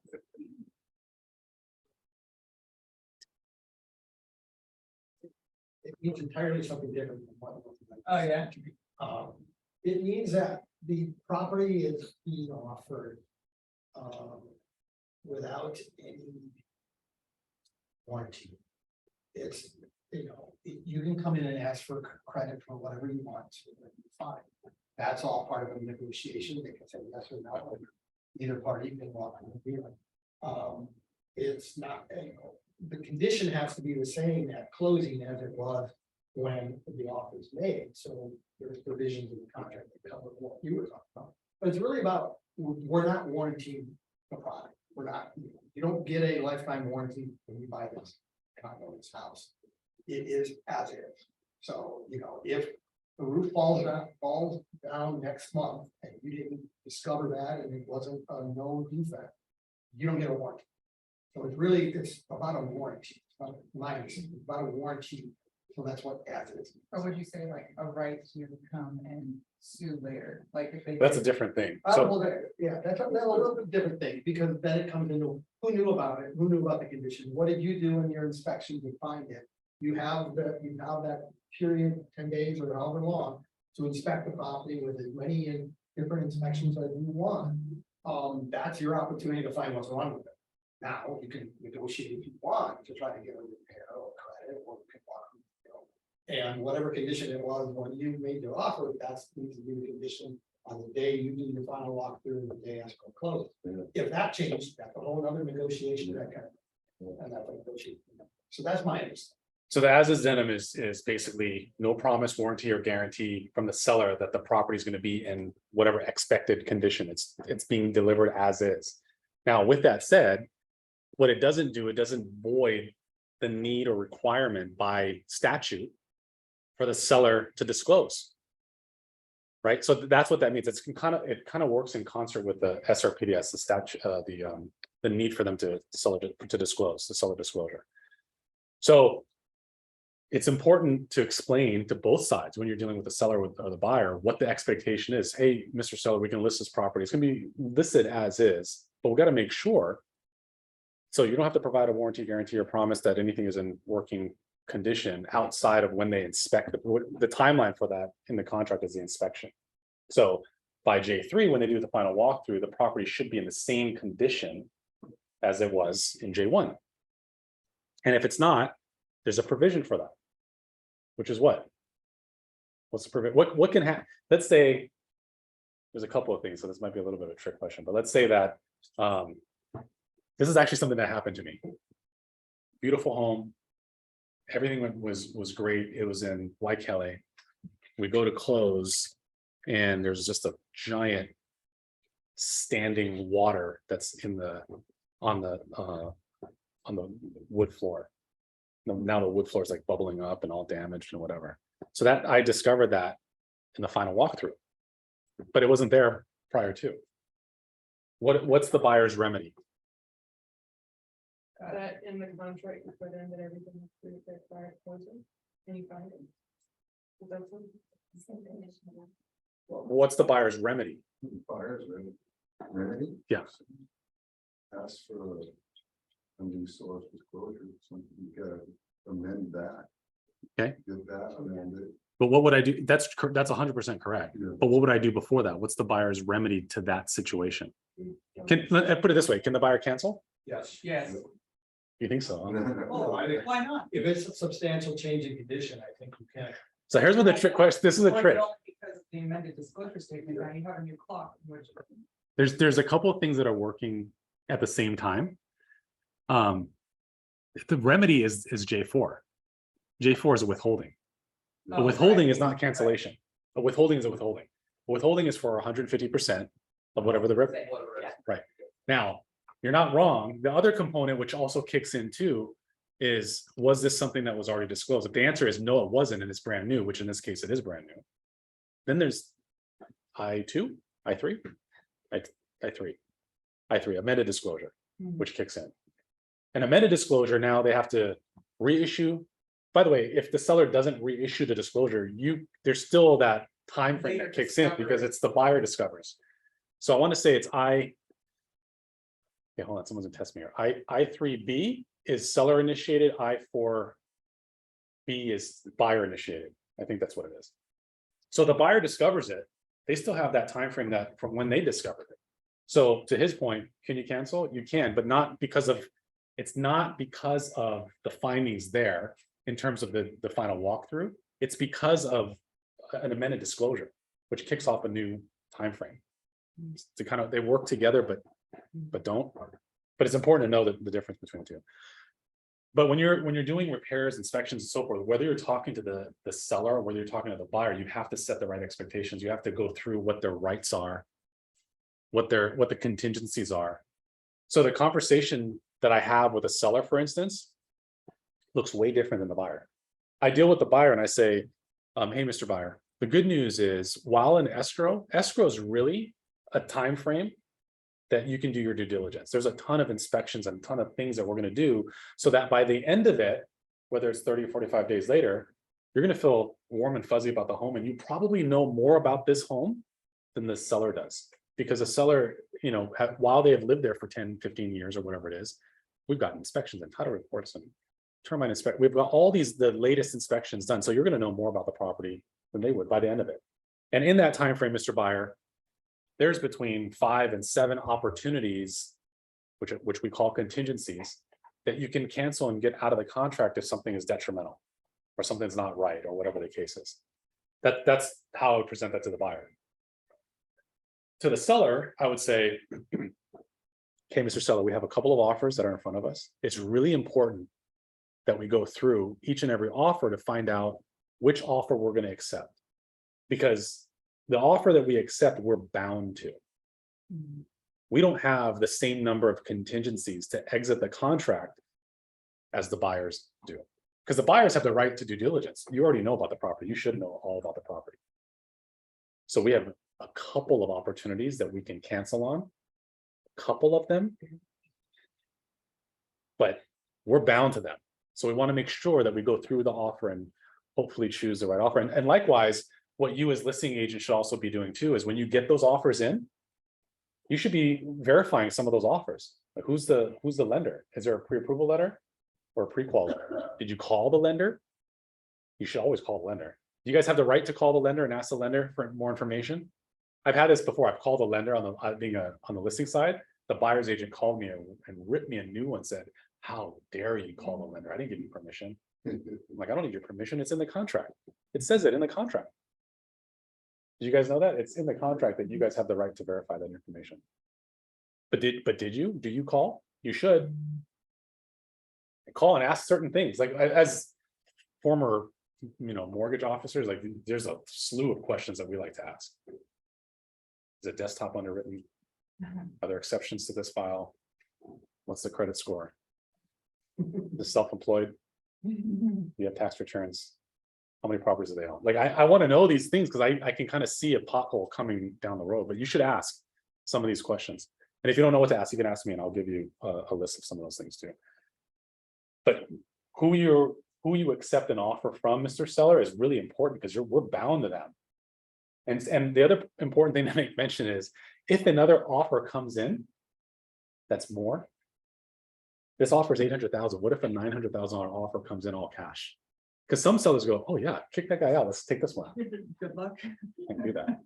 We're bound to this offer. Unless there's, a clause that warrants us doing that, or unless they step on something that allows us to kick them out of escrow. Let me ask you this question. Is it a good idea? What do you guys think of a backup offer? When I say backup offer, by the way, don't answer if I taught you this thing already. Hold I on. don't think you taught me, Okay, but I love but it. when I say backup offer, I don't mean the idea of a backup. I'm talking about in writing, fully executed backup offer.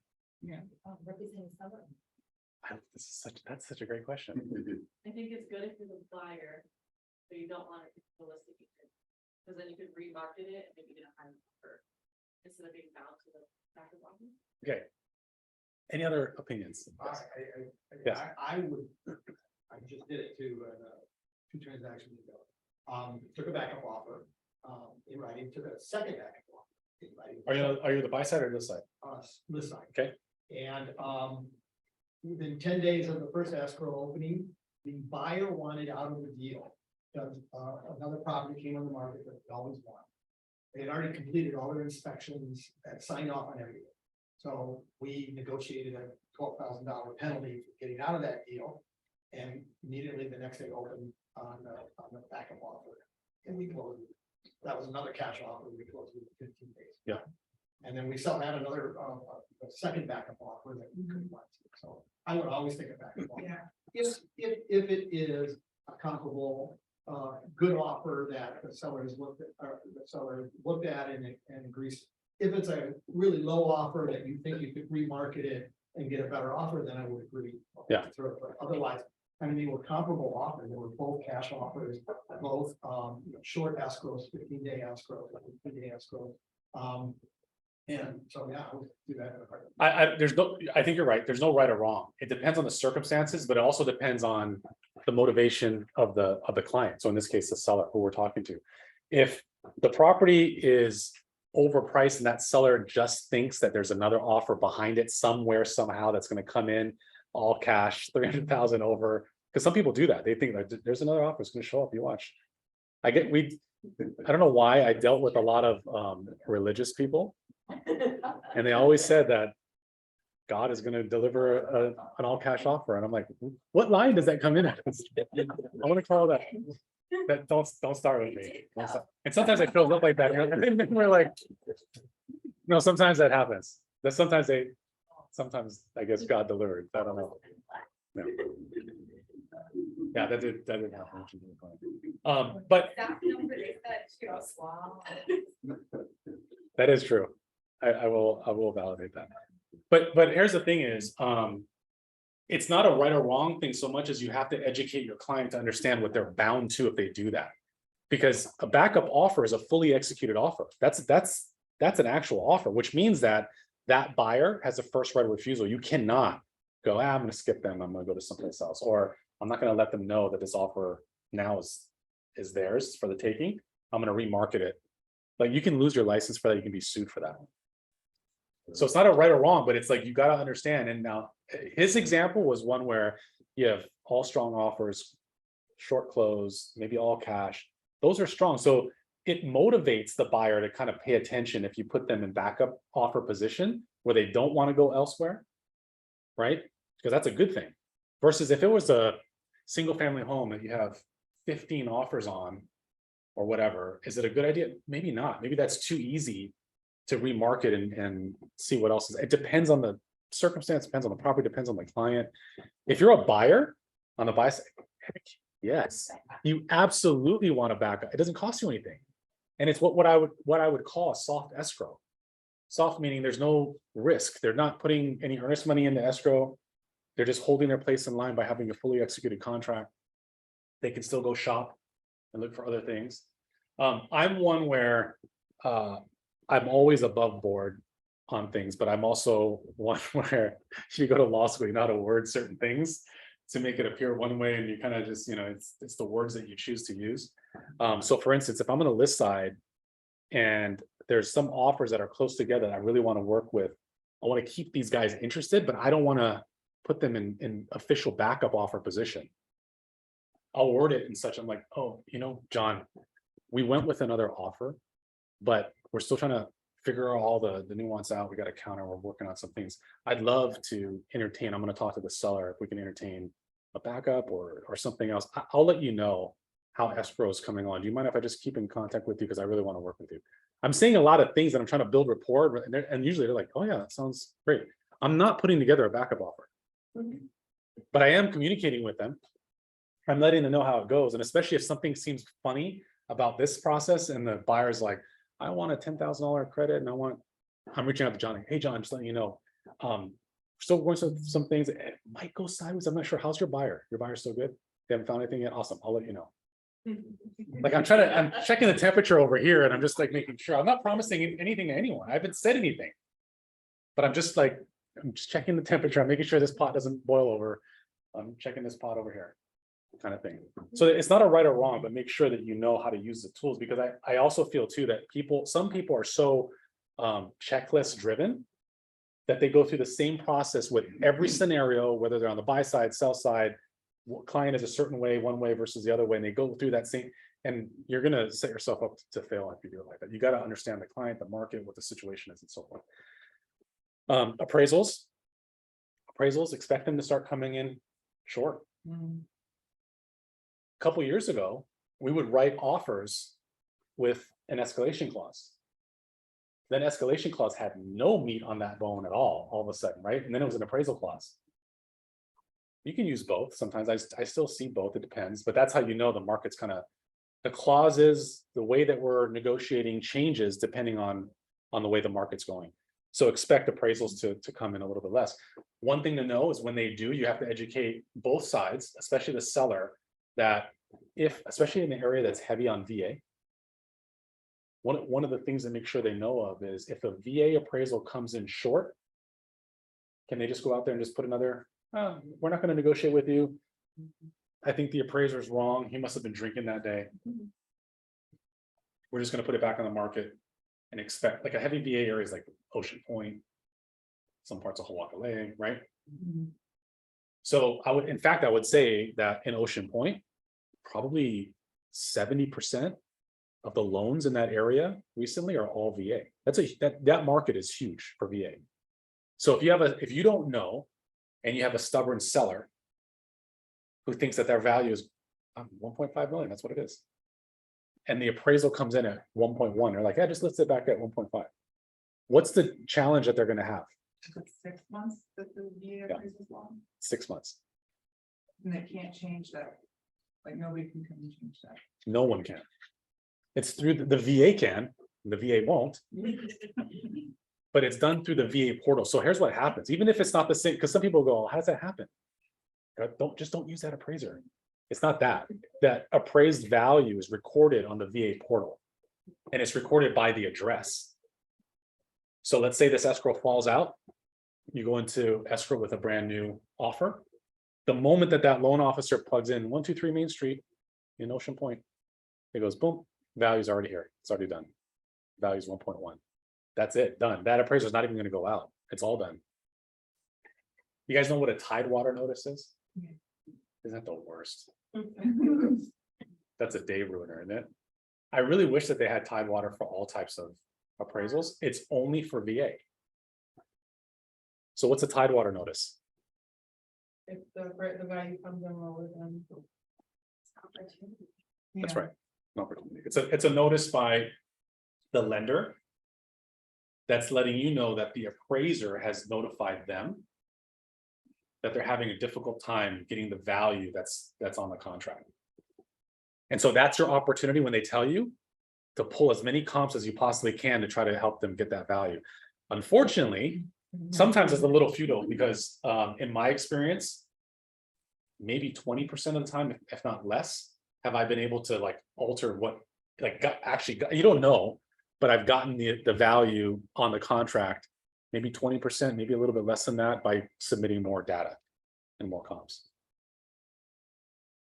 So here's another tip if you're on the list side, which I've done this before too, and it's worked well, is if you had a multiple offer situation, even if it's, when I say multiple offers, it could have been like 2 or 3 offers for that matter, right?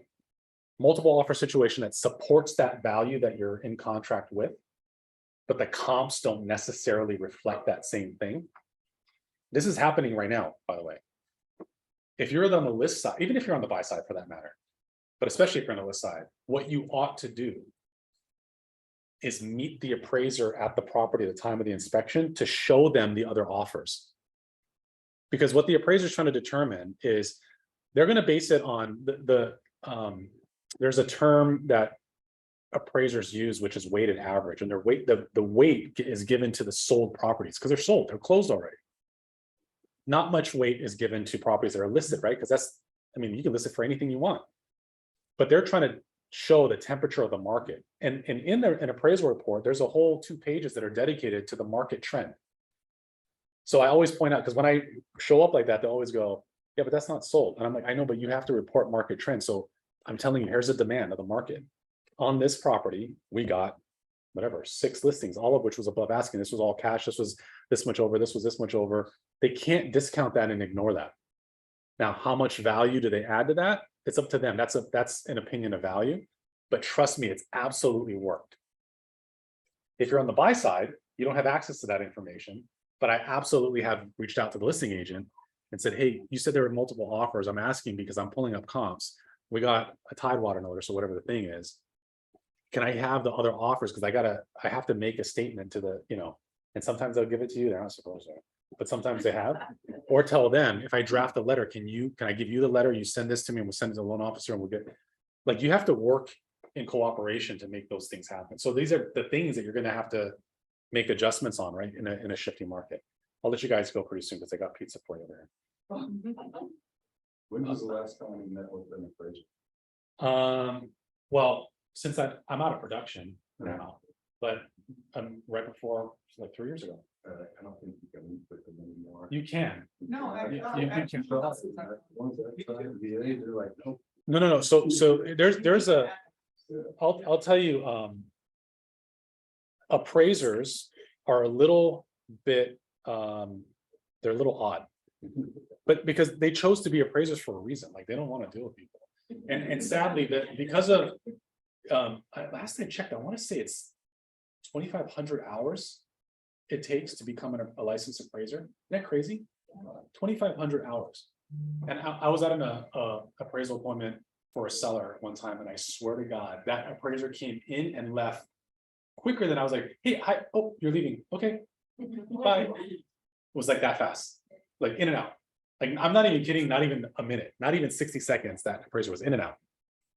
Whereas some is like, they're taking out like a microscope and they're looking at, they got a flashlight, they got the red light, I'm like, oh my God, this guy's gonna kill my value. It depends. They're a little strange, right? What they don't want, and what you're referring to is there's some regulations about influencing an appraiser. They lean heavy into that because they're introverts. They're like, no, you can't even.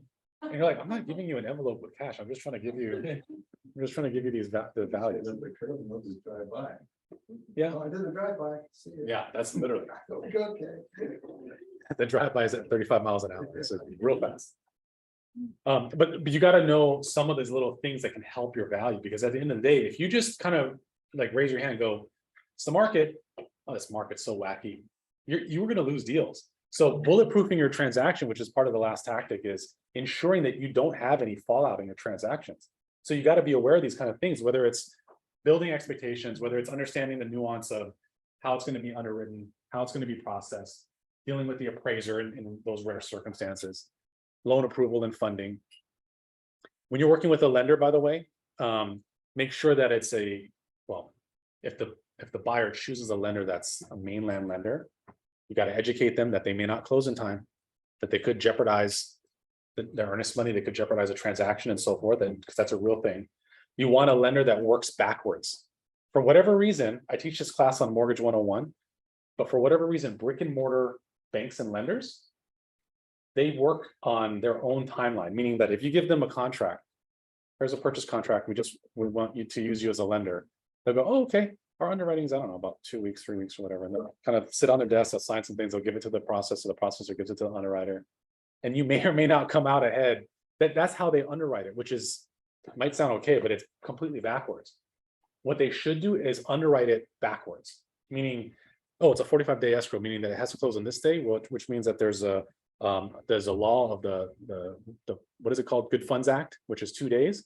Then I have to fund it on this day, which means that the appraiser, they're working backwards. Okay, today, now they know what their timeline looks like to work backwards to ensure they close on time without having to cost you an extension. Because more often than not, brick and mortars will cost the buyer money on a lock extension every time. And in this kind of environment, when the rates are going up, that's very detrimental. So if you're working with, whether on the buy side or the list side, when you're working with the list side and you're verifying, find how do you guys underwrite? Are you guys underwrite backwards based on the contract date, or do you guys you just put it through the process? What do you guys do? On the buy side, ask them.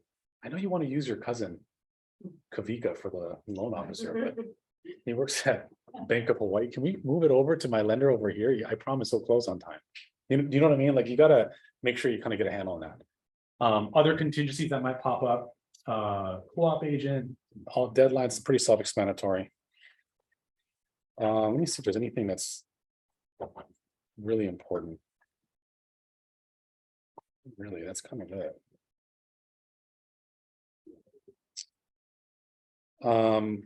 Things that could delay and cause extensions or cause problems in a transaction.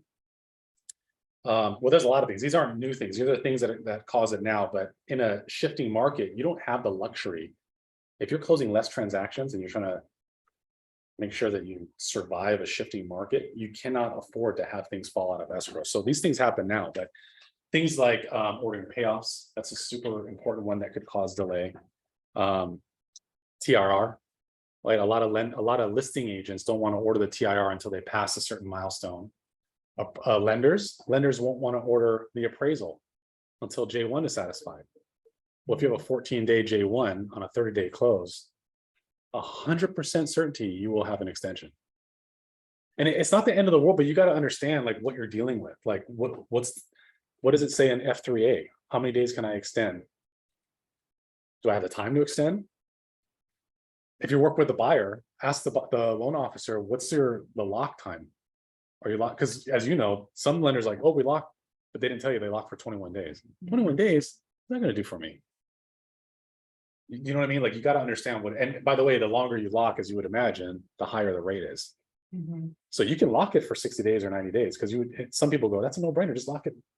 But you're not getting market rate though if you do that. The rate's easily going to be 5/8, something high, much higher for that length of time. You can, absolutely can.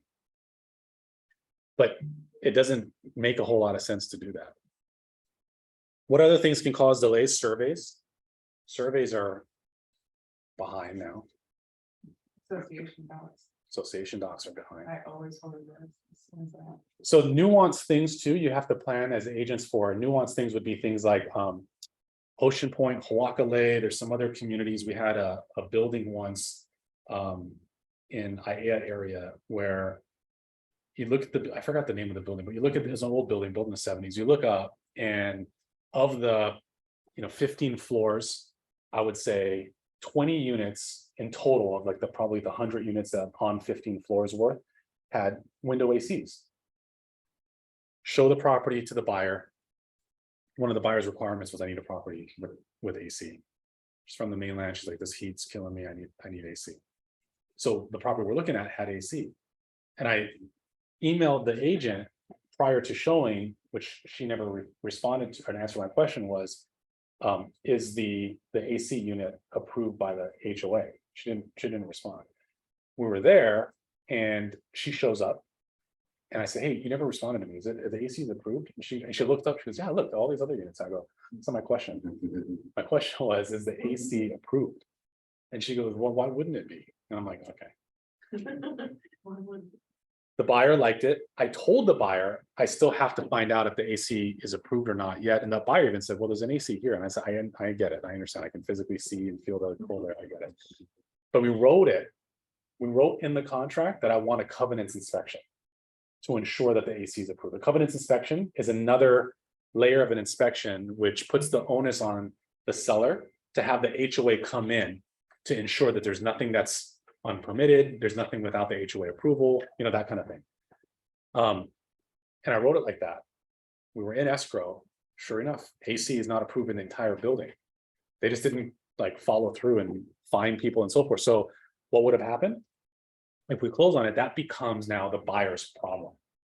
Not only do they have to remove the AC, but they got to pay any kind of fines that are associated with that as well. Coincidentally, the buyer didn't cancel, they wanted the property anyways. And they kept the AC in there as well, knowing that they're complete outlaws, but whatever. But nonetheless, they kept it in there. Yeah. But things like that though, as an example, what do you think that I did? Well, as soon as I found out that it's not approved, not allowed, I immediately did that. I immediately said, per our conversation today, I warned you that this is not allowed and you probably get fined for it. And you might, but you're instructing me to continue with this process and you still want to close and so on and so forth, right? Protecting yourself. So a covenants inspection, if you need one of the things that pops up like in Ocean Point, if you have a tool shed or anything that exceeds the fence line, that could be in violation. It's little things like you got to know the communities that you're serving. Because you might go, oh, it's no big deal. It's awesome. Roof of this tool shed went like 6 inches over the fence line. And we didn't realize it, but that's a huge fine from the HOA.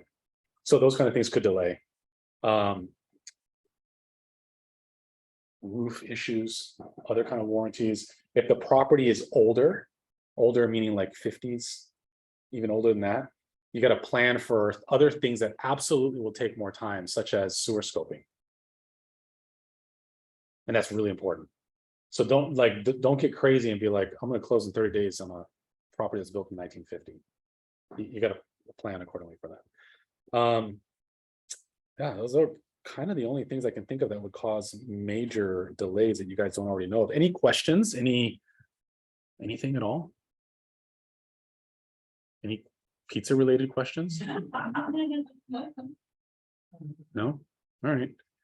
Guys, thanks. We're going to keep refreshing shift over and over again with other speakers. And the point of the other speakers is giving other people an opportunity to add their own experiences in there that you guys might be able to benefit from and learn from. So I appreciate it. Thank you guys so much for coming. My pleasure.